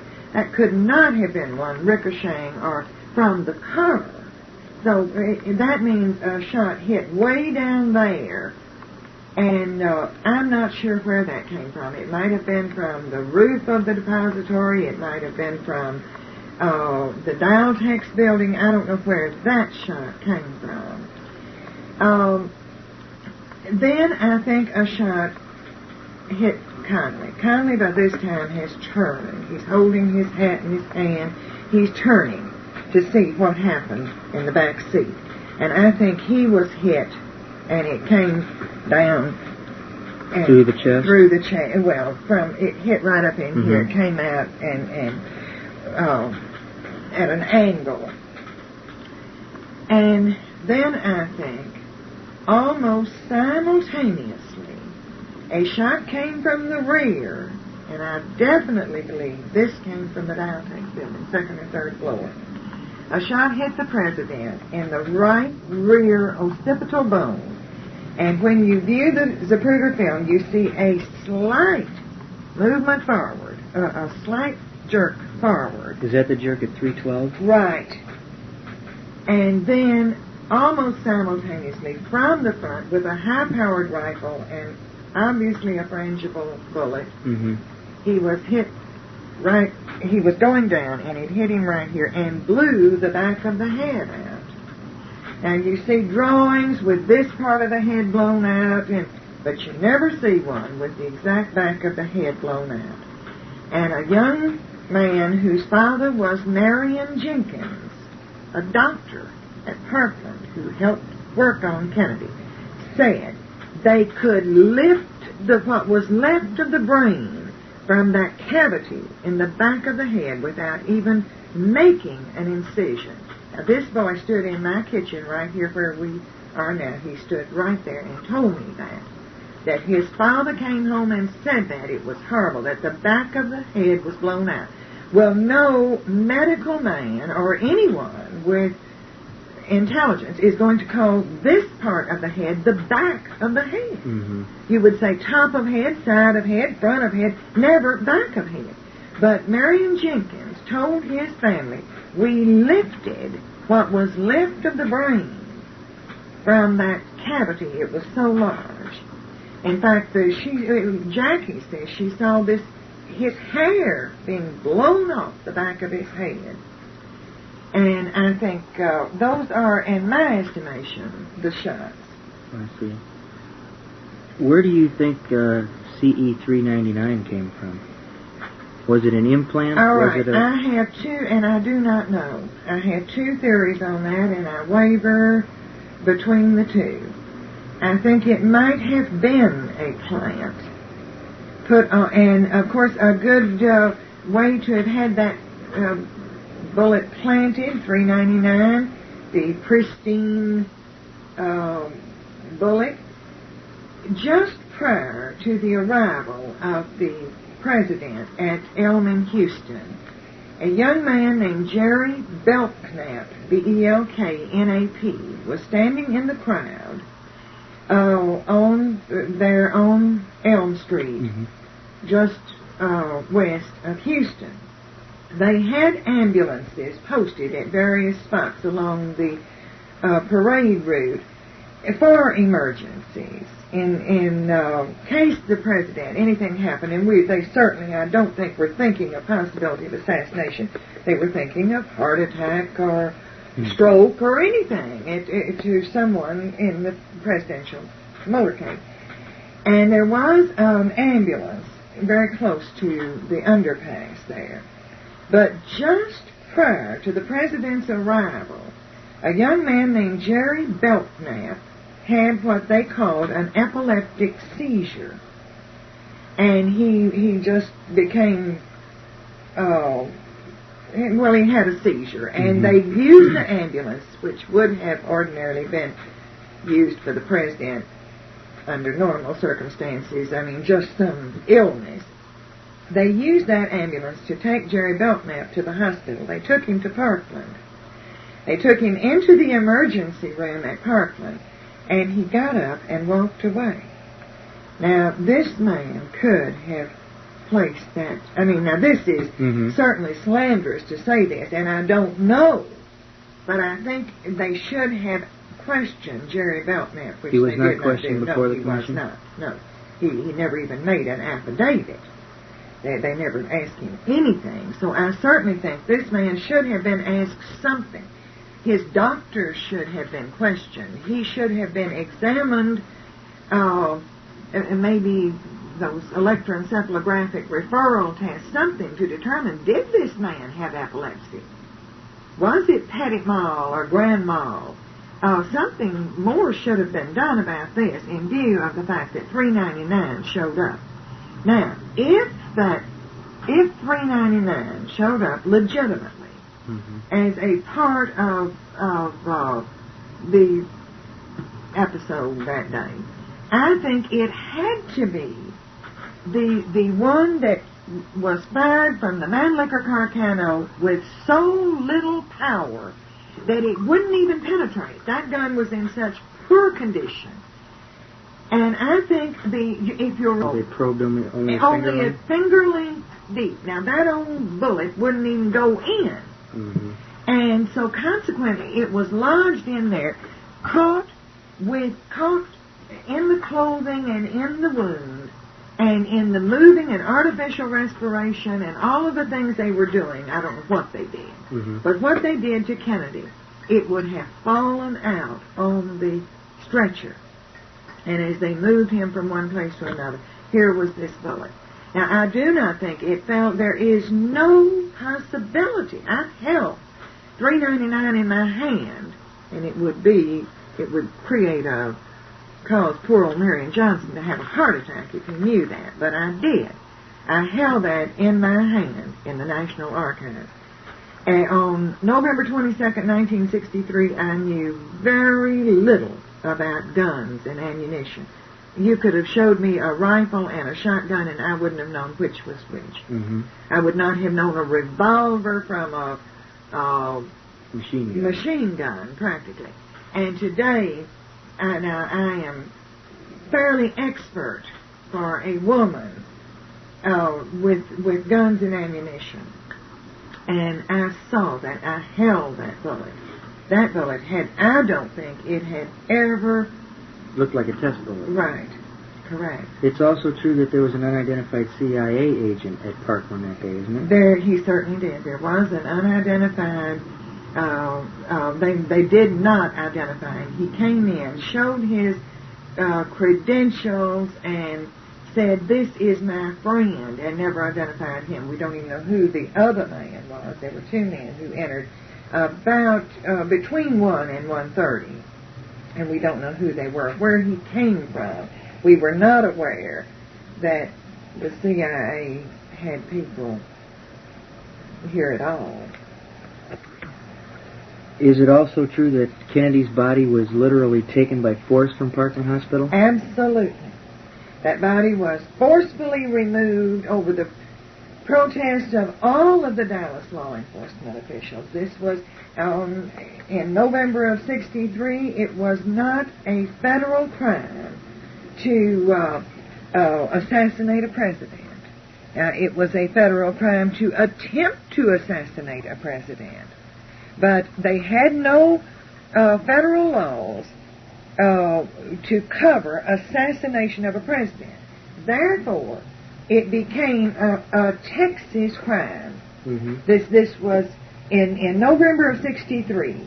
This was strictly a crime under the jurisdiction of the state of Texas, and that body should not have been removed until all the proper procedures, the autopsy, and everything was done to satisfy Texas law.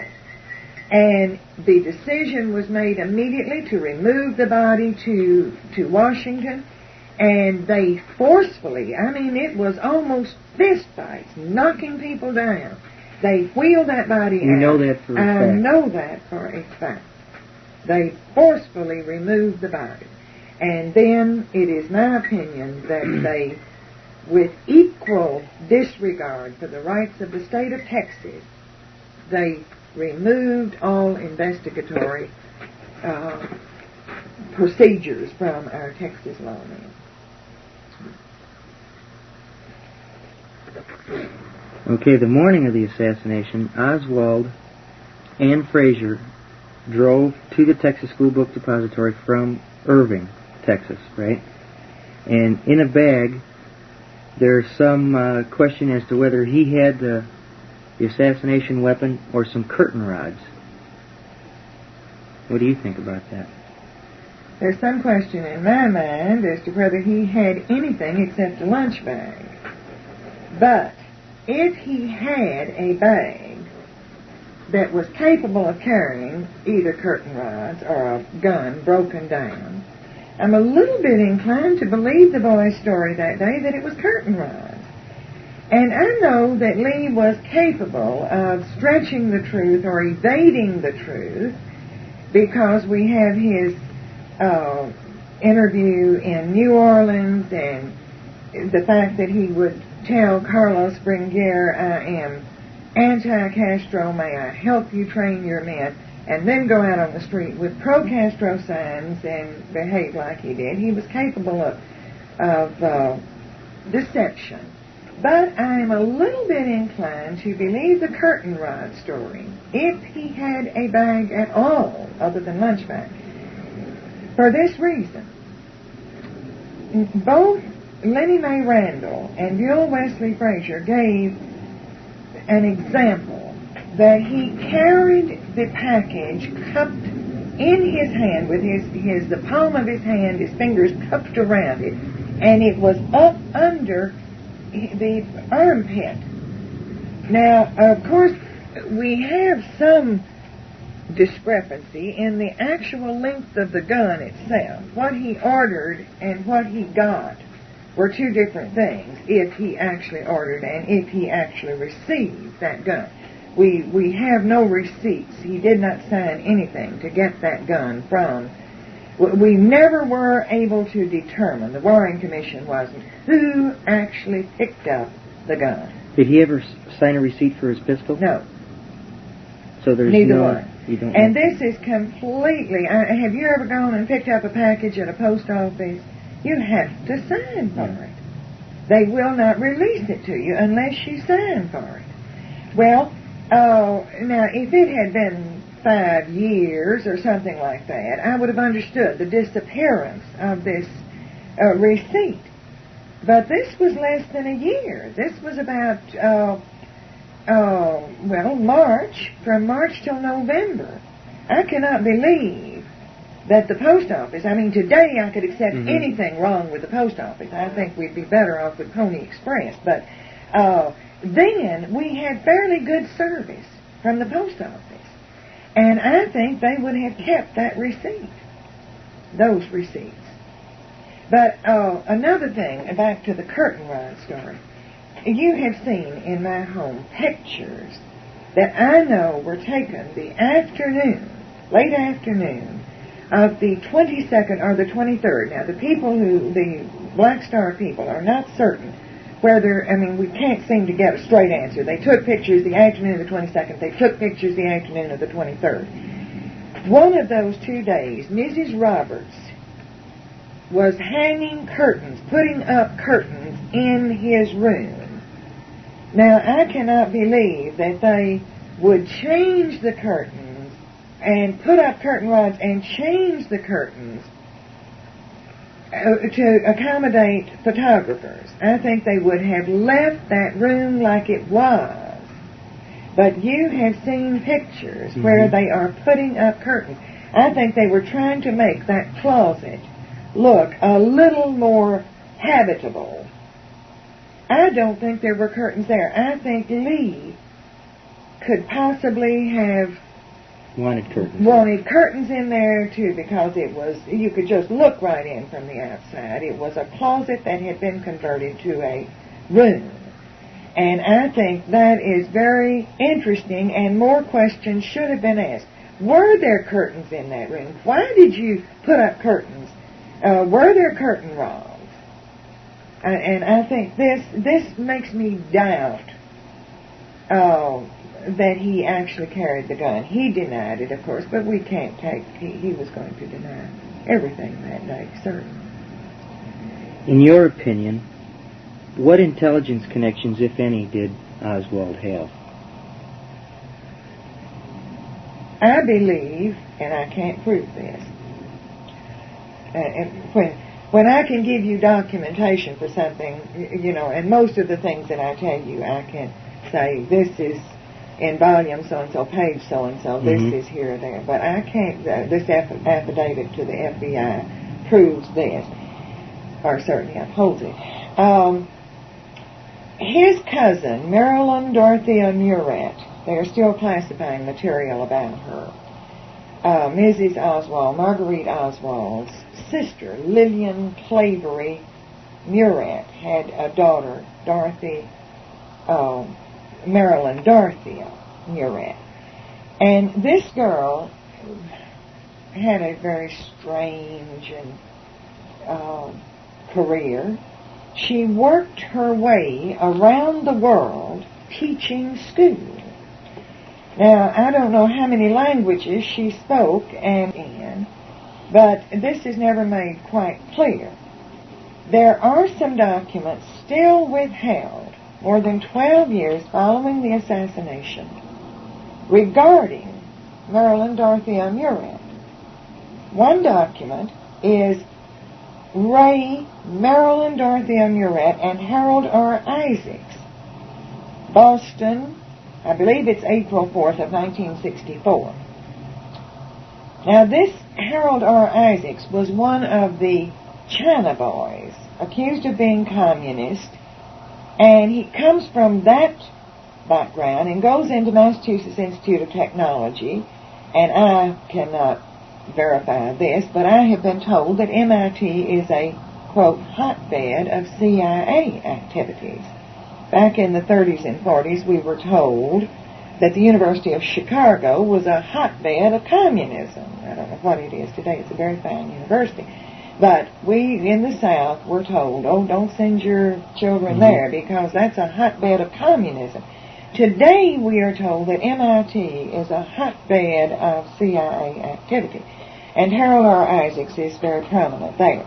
Now, what would there be about a little school teacher from New Orleans, a first cousin of Lee Harvey Oswald, that would make her so important that a document regarding Marilyn Dorothea Murat and Harold R. Isaacs would still be classified today?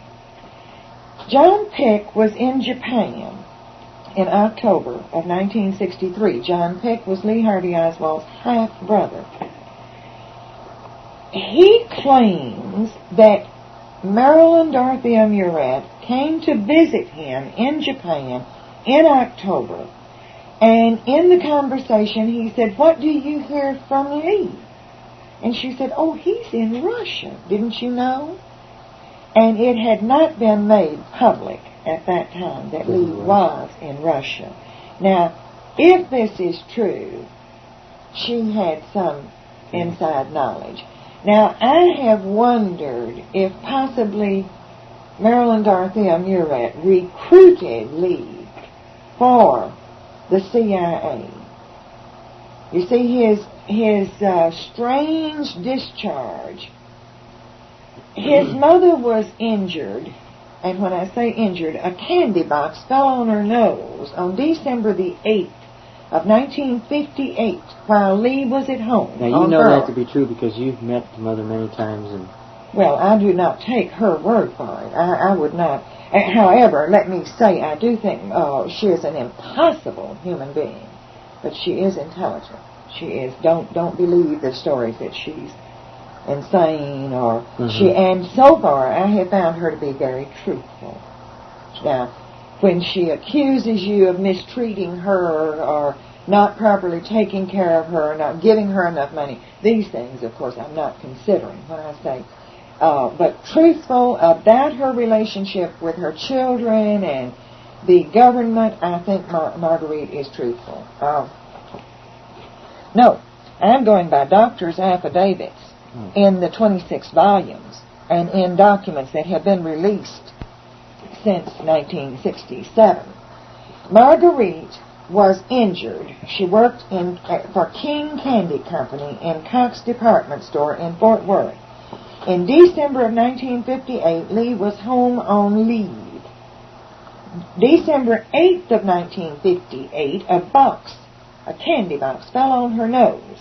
It did not require treatment, medical treatment. She didn't even go to a doctor for a month. After Lee was gone back to the Marines, she went to a doctor, and my memory may not serve me right. I believe his name was Dr. Goldberg, but that may be another doctor she consulted later. But she did go to a doctor in January of 1959 for treatment of this nose injury. And he gave her some medication, drained her sinuses or something. All right. From January until August, apparently she is in fairly good health. But in August 17th, Lee wrote a letter to the Marines requesting a hardship discharge to go home and take care of his ailing mother who has been injured by a box falling on her nose. Months have passed. And, right. And almost, from December 8th of 1958 till August 17th of 1959. He requested a hardship discharge. There were 5 letters that passed back and forth between the powers that be in the Marine Corps. Where are we going to let this boy go? He would not ordinarily have been discharged until December. His enlistment would have been up then. He had almost 4 months of his enlistment remaining. On September 4th, he has not been discharged, but he goes to Santa Ana and applies for a passport. He listed all these countries he's going to visit, Finland, Russia, all these countries. And he uses, instead of a birth certificate, at the bottom of the application, he uses the number for his inactive Marine Corps Reserve number. He is that certain. Now, that passport was issued, he got it in his hands on September 10th, 1 day before he is discharged on the 11th. And he came to Texas. Marguerite apparently knew he was on. She borrowed a rollaway bed from her landlord to accommodate her son, who is going to, quote, be here a few days. He stayed 3 days. He withdrew $200 from a Fort Worth bank that he had deposited in December of 58. It had drawn $3 interest. He took that. And he left for New Orleans. Now, at the same time, we know that on March the 11th of 1959, a man named Flynn with the FBI approached Jack Ruby and asked him to be an informer for the FBI. And apparently Jack agreed. They did not contact him again throughout March, and they went till the 28th of April before they interviewed him again in his role as informant. They went all through May. They didn't talk to him at all during May. But starting in June, July, August, they are contacting him every 2 weeks, which is far more frequently than most FBI informants are questioned. It's every 45 days normally, not less often than 45 days, nor more often than 30 days unless something hot is going on. Now, in September, the last of August, he apparently made a trip to Cuba. In September, he went to New Orleans and made another trip to Cuba. In September, Oswald goes to New Orleans. He has travel arrangements made by the travel agency in the International Trade Mart using Lewis Hopkins, the exact same travel agent who arranged all of Clay Shaw's travel, and by the admission of the CIA men, only knowledgeable travelers went to Russia through Helsinki. But his travel arrangements were made by someone who was very knowledgeable. In September, both Jack Ruby and Lee Harvey Oswald were in New Orleans. One leaves for Russia and one for Cuba. By October 10th, Oswald has reached Helsinki. By October 2nd, Ruby is back in Dallas, and the FBI released him for lack of productivity. Is that Commission Document 1052? Right. CD 1052. Now, it does not give the different dates. That's a different document. CD 730. Wait a minute, let me get it for you exactly. Here it is. It's CD 732J 1 and 2. And it gives the exact dates. See, 1052 does not give the dates. It admits that there were 9 times that Oswald was contacted. There is another document, CD4, pages 155 to 159, which sort of upholds this, but the important ones are CD 1052 and CD 732J, pages 1 and 2, giving the dates. Now, I told you that the first contact was March 11th, 1959. Second contact was, they didn't contact him anymore through March, and then they went all the way through April to April 28th. They contacted him for the second time. They didn't contact him at all in May, but June 5th they contacted him for the third time. Then they contact him again. Wait a minute, I missed one. Just a minute. June 18th. June 5th, June 18th. That's twice in that month. Then they contact him July 7th for the 5th time. Then the 21st for the 6th time. Then in August, they contact him the 7th time, August 6th. The 8th time, August 31st. And they don't contact him at all during September. I believe I told you that August 28th or so he made a trip to Cuba. We're uncertain of that, but we believe he did. There's some question that he made that first short trip. The one-nighter. Right. But August 31st, they contact him for the 8th time. September, he is in New Orleans and Cuba. September, Oswald is in New Orleans and on his way to Russia. And October 2nd, they contact Ruby for the final time. They don't need him. I think they don't need him anymore. Do you think the government has documents that state what those contacts were about? I do. Now, whether or not they ever reached the archives is a different matter. But they're somewhere. See, I'm aware that that note that the FBI destroyed, that's not the only thing that didn't reach the archives. There were two other items that we have receipts where the FBI took them from the Dallas police. And the National Archives, I also have letters from the National Archives saying we don't have those. We never got them.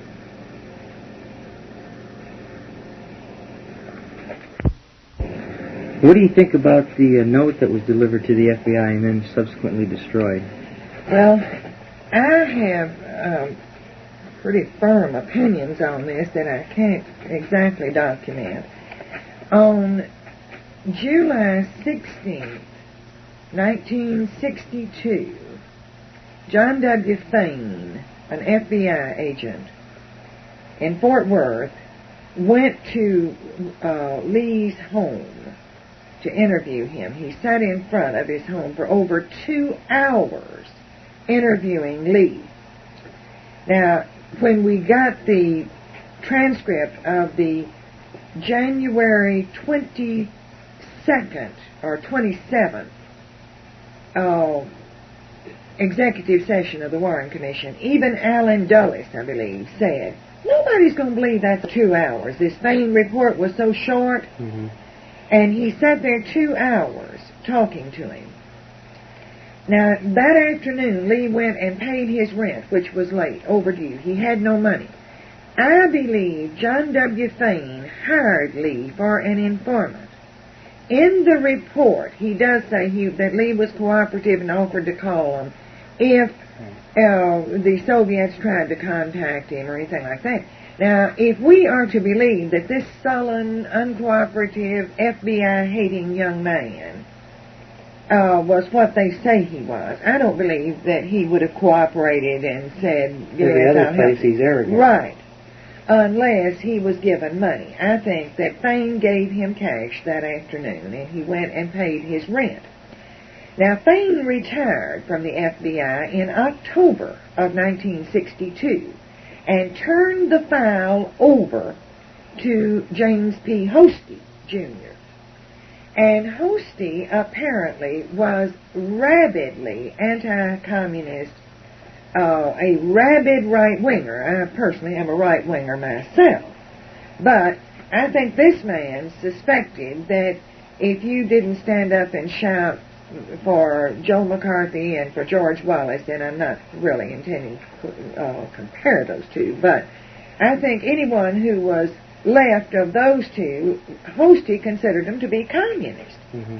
And he considered that Fain had hired a Russian agent, and it was his life's work to prove this man a Russian agent.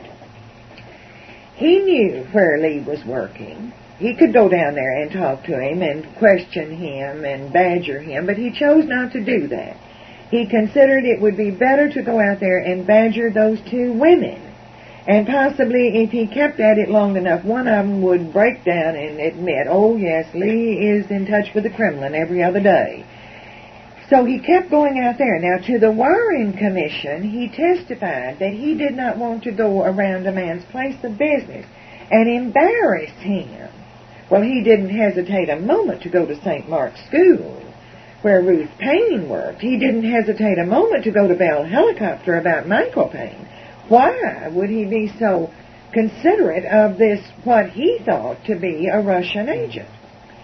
So he made these trips out there, and Lee got enough of it.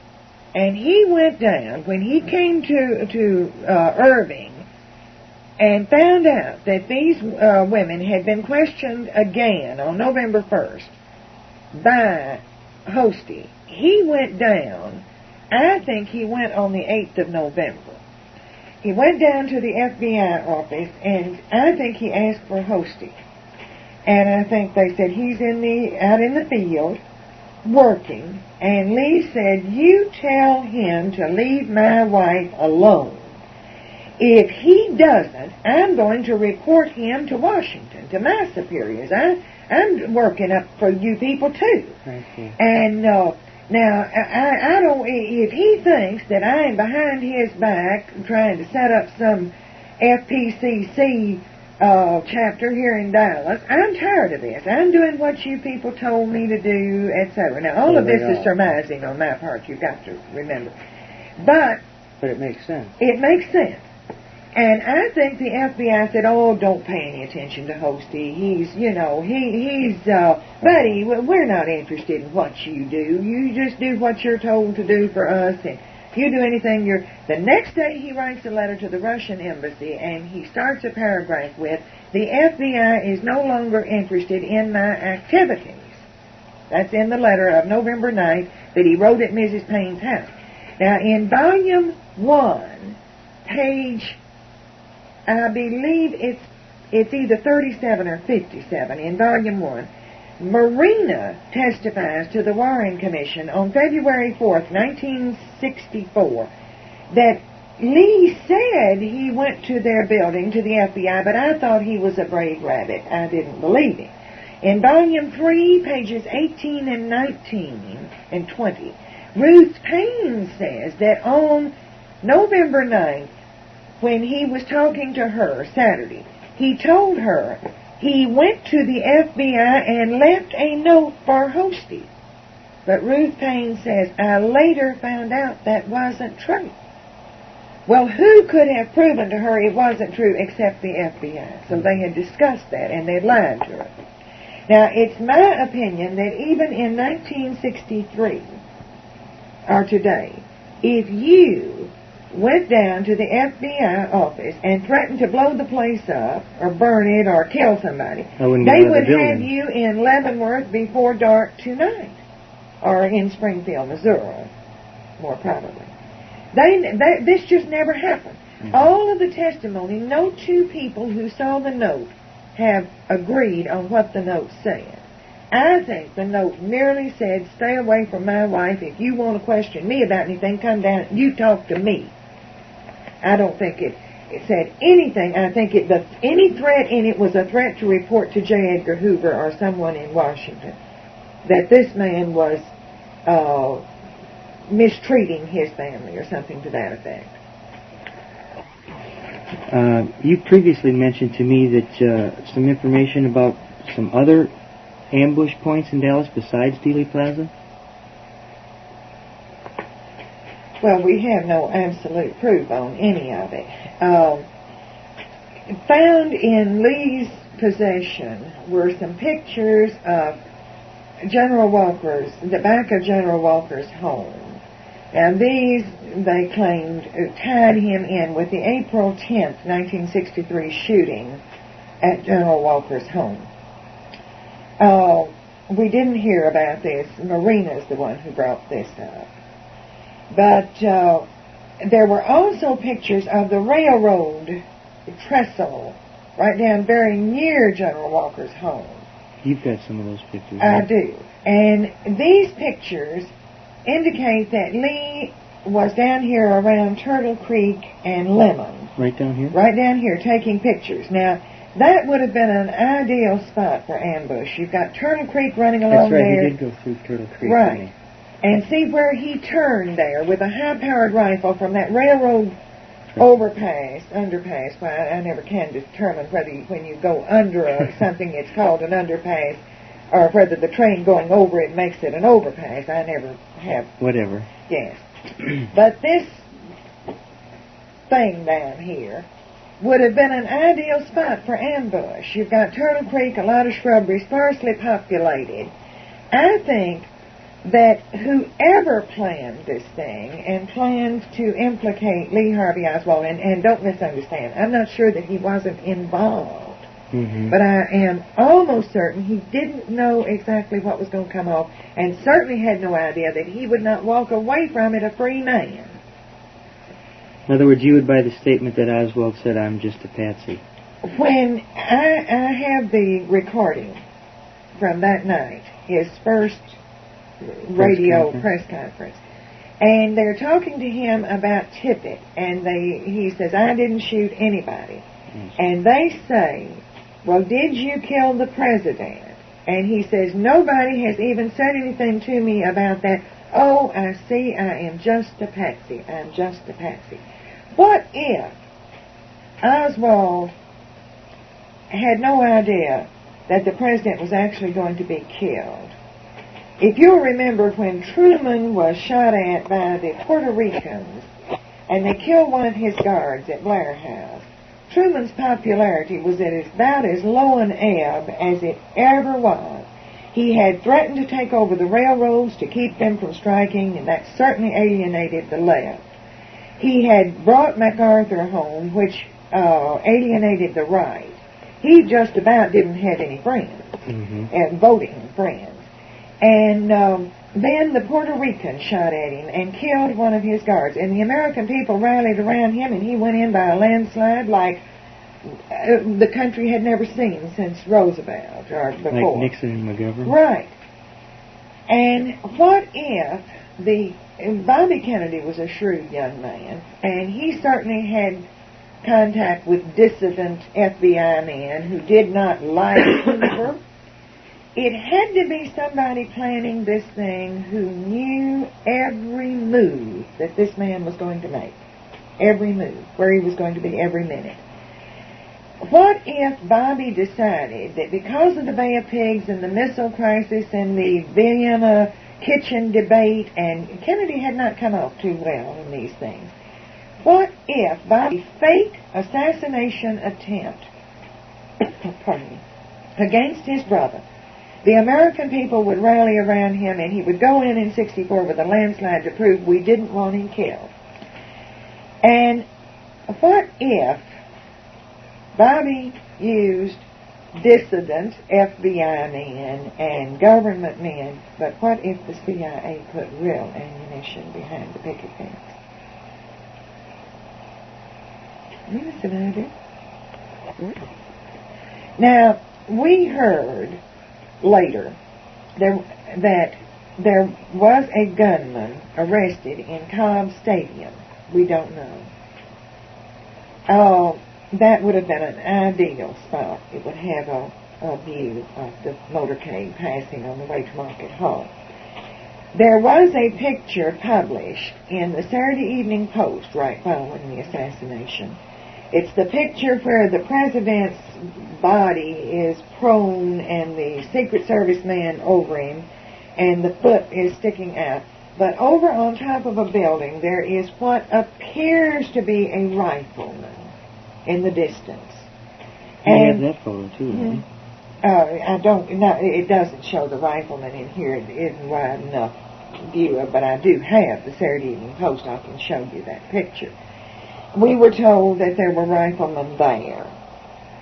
We were told that they had evidence that a rifleman had been up on Harwood. Now, these things I don't know. In 67 in Manila, a young man named Luis, Luis, Angel Castillo, Castillo, was arrested. He was put under hypnosis and admitted that he was in Dallas on November 22nd with instructions to hit the man beside the woman in the car with the red roses. And before, someone immediately ran to him and says, they've already got him. Joe got him. Leave. And I have all the Manila papers from that, and this Dr. Popkin has been working on this. I'm not sure that there's anything to it, but I have all of the papers and all of the documentation on that. Of course, they called off the president's visit to Chicago to the Army-Navy game at Soldiers Field on November 2nd because there was word that there was to be an assassination attempt. They called that off. I guess we should ask this question at the beginning, but how did you get interested in all this? Well, I was not a Kennedy fan at all. I am not much better Catholic than he was, but I certainly felt that he was taking advantage of his religion, and I felt that it was a great pretense even then. there running to Mass every morning. Now, I do think Rose Kennedy and Ethel Kennedy are good Catholics, and I admire those two women. But I was not a Kennedy fan at all. My husband worked where they furnished the Lincoln Continentals for the motorcade that day. They ran out of cars and borrowed my personal car, a Colony Park station wagon, and loaned it to carry part of the Washington Press. It was in the lineup, and when I got the car back, finally, it had 5s on every windshield. And I have only 2 of them left. I have my husband's pass, Welcome to Dallas, Mr. President, November 22nd, and numbered on the back. I've kept that. But I was downtown. I was having lunch at the Chaparral Club. I called my husband at approximately 11:45, 10 minutes till 12. I was waiting for my salad, and called him and said, did they get in all right? And he told me, yes, they were in, and that he commented very favorably about Mrs. Kennedy's appearance. He said she was a very beautiful woman, much prettier than her pictures. And then I went back, finished my lunch, and went down on Elm Street at approximately 12:30. And as I walked down Elm Street toward the lower end, toward Houston Street, it was approximately 25 minutes till 1 when a tall black man ran up to me and said, is it true they shot our president? And there were tears on his face.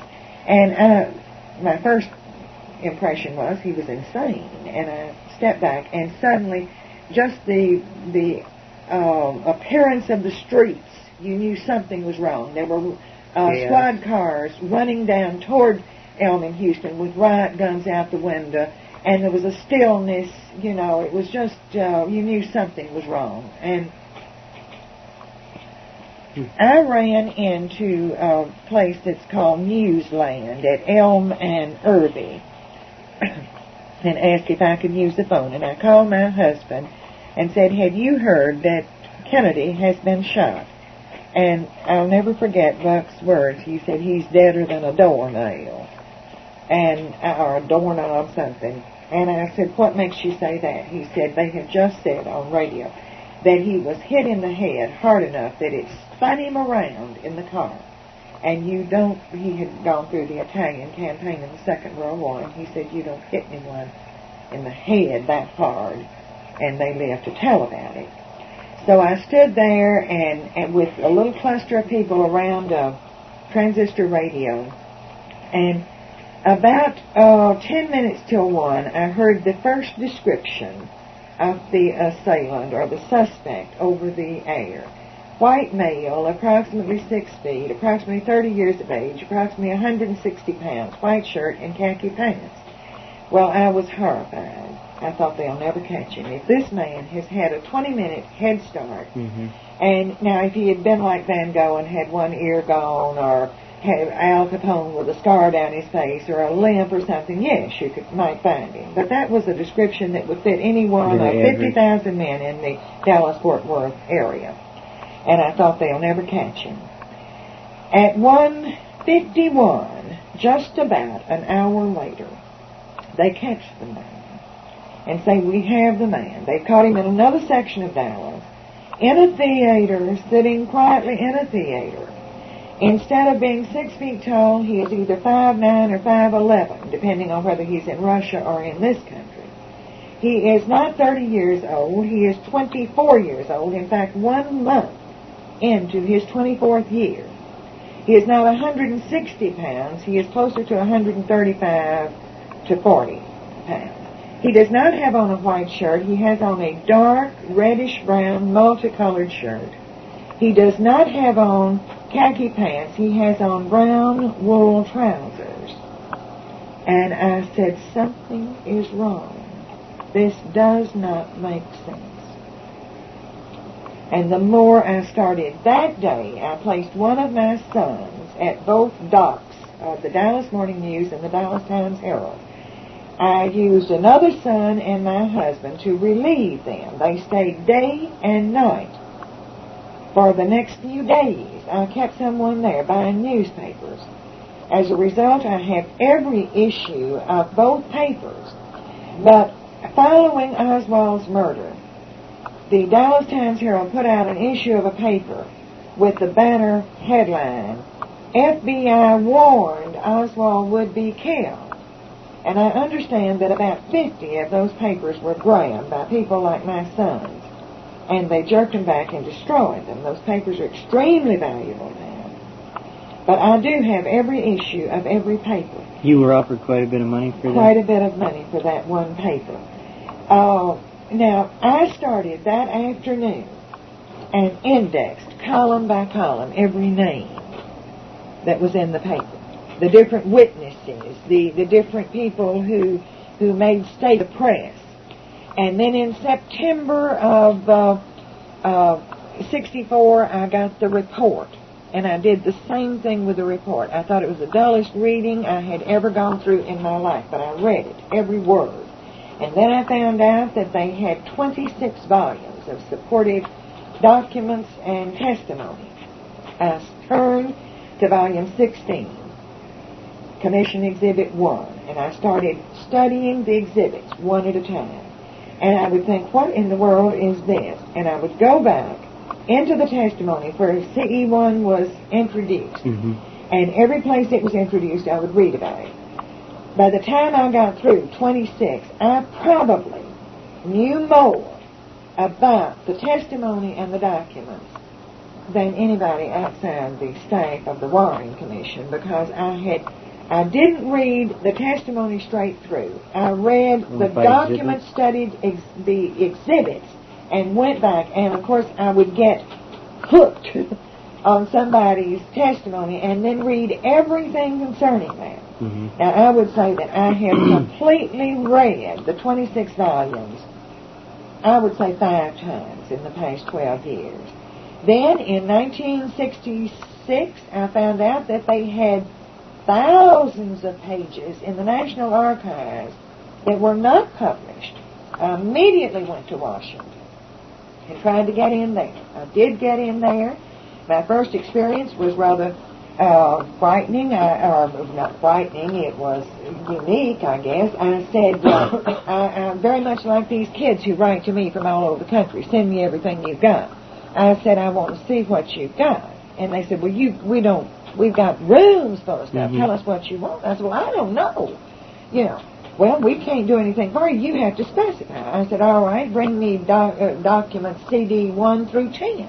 And they came out with these great big, it took me 5 days to go through them, because maybe CD 1 would have 5 big, thick volumes. Mm-hmm. CD 4 would have 6 or 7 big, thick. It took me several days to page at a time go through those. The next day, I say, bring me 11 through 21. And they come out with a little handful of stuff. So you never knew. At that point, you didn't know what you were going to get. Mm-hmm. And I went through, I stayed several days, 10 days, I guess, and went through documents. And then I started ordering. I thought, well, this is ridiculous. I will order the things. It'd be cheaper than plane fare and staying at the Hay Adams. So I started ordering documents. And I now have everything that has been declassified, either in Xerox copy or on microfilm. And then in 71, we got a big stack of them. And this was just about the time that, by the time we got them in 71, it was about the time that I went to the governor's office in 72, but I was not through indexing all this bunch when I went down there. But I took my 26 volumes with me, and I took the recently declassified documents in my index. I have over 30,000 3x5 index cards cross-indexed. So every name that's in the 26 volumes, every name that is in the documents. And then, of course, in 68, I found out I could get access to the executive sessions. And I ordered all of the executive sessions. And I got a little stack about 3 inches thick. Well, I had probably 500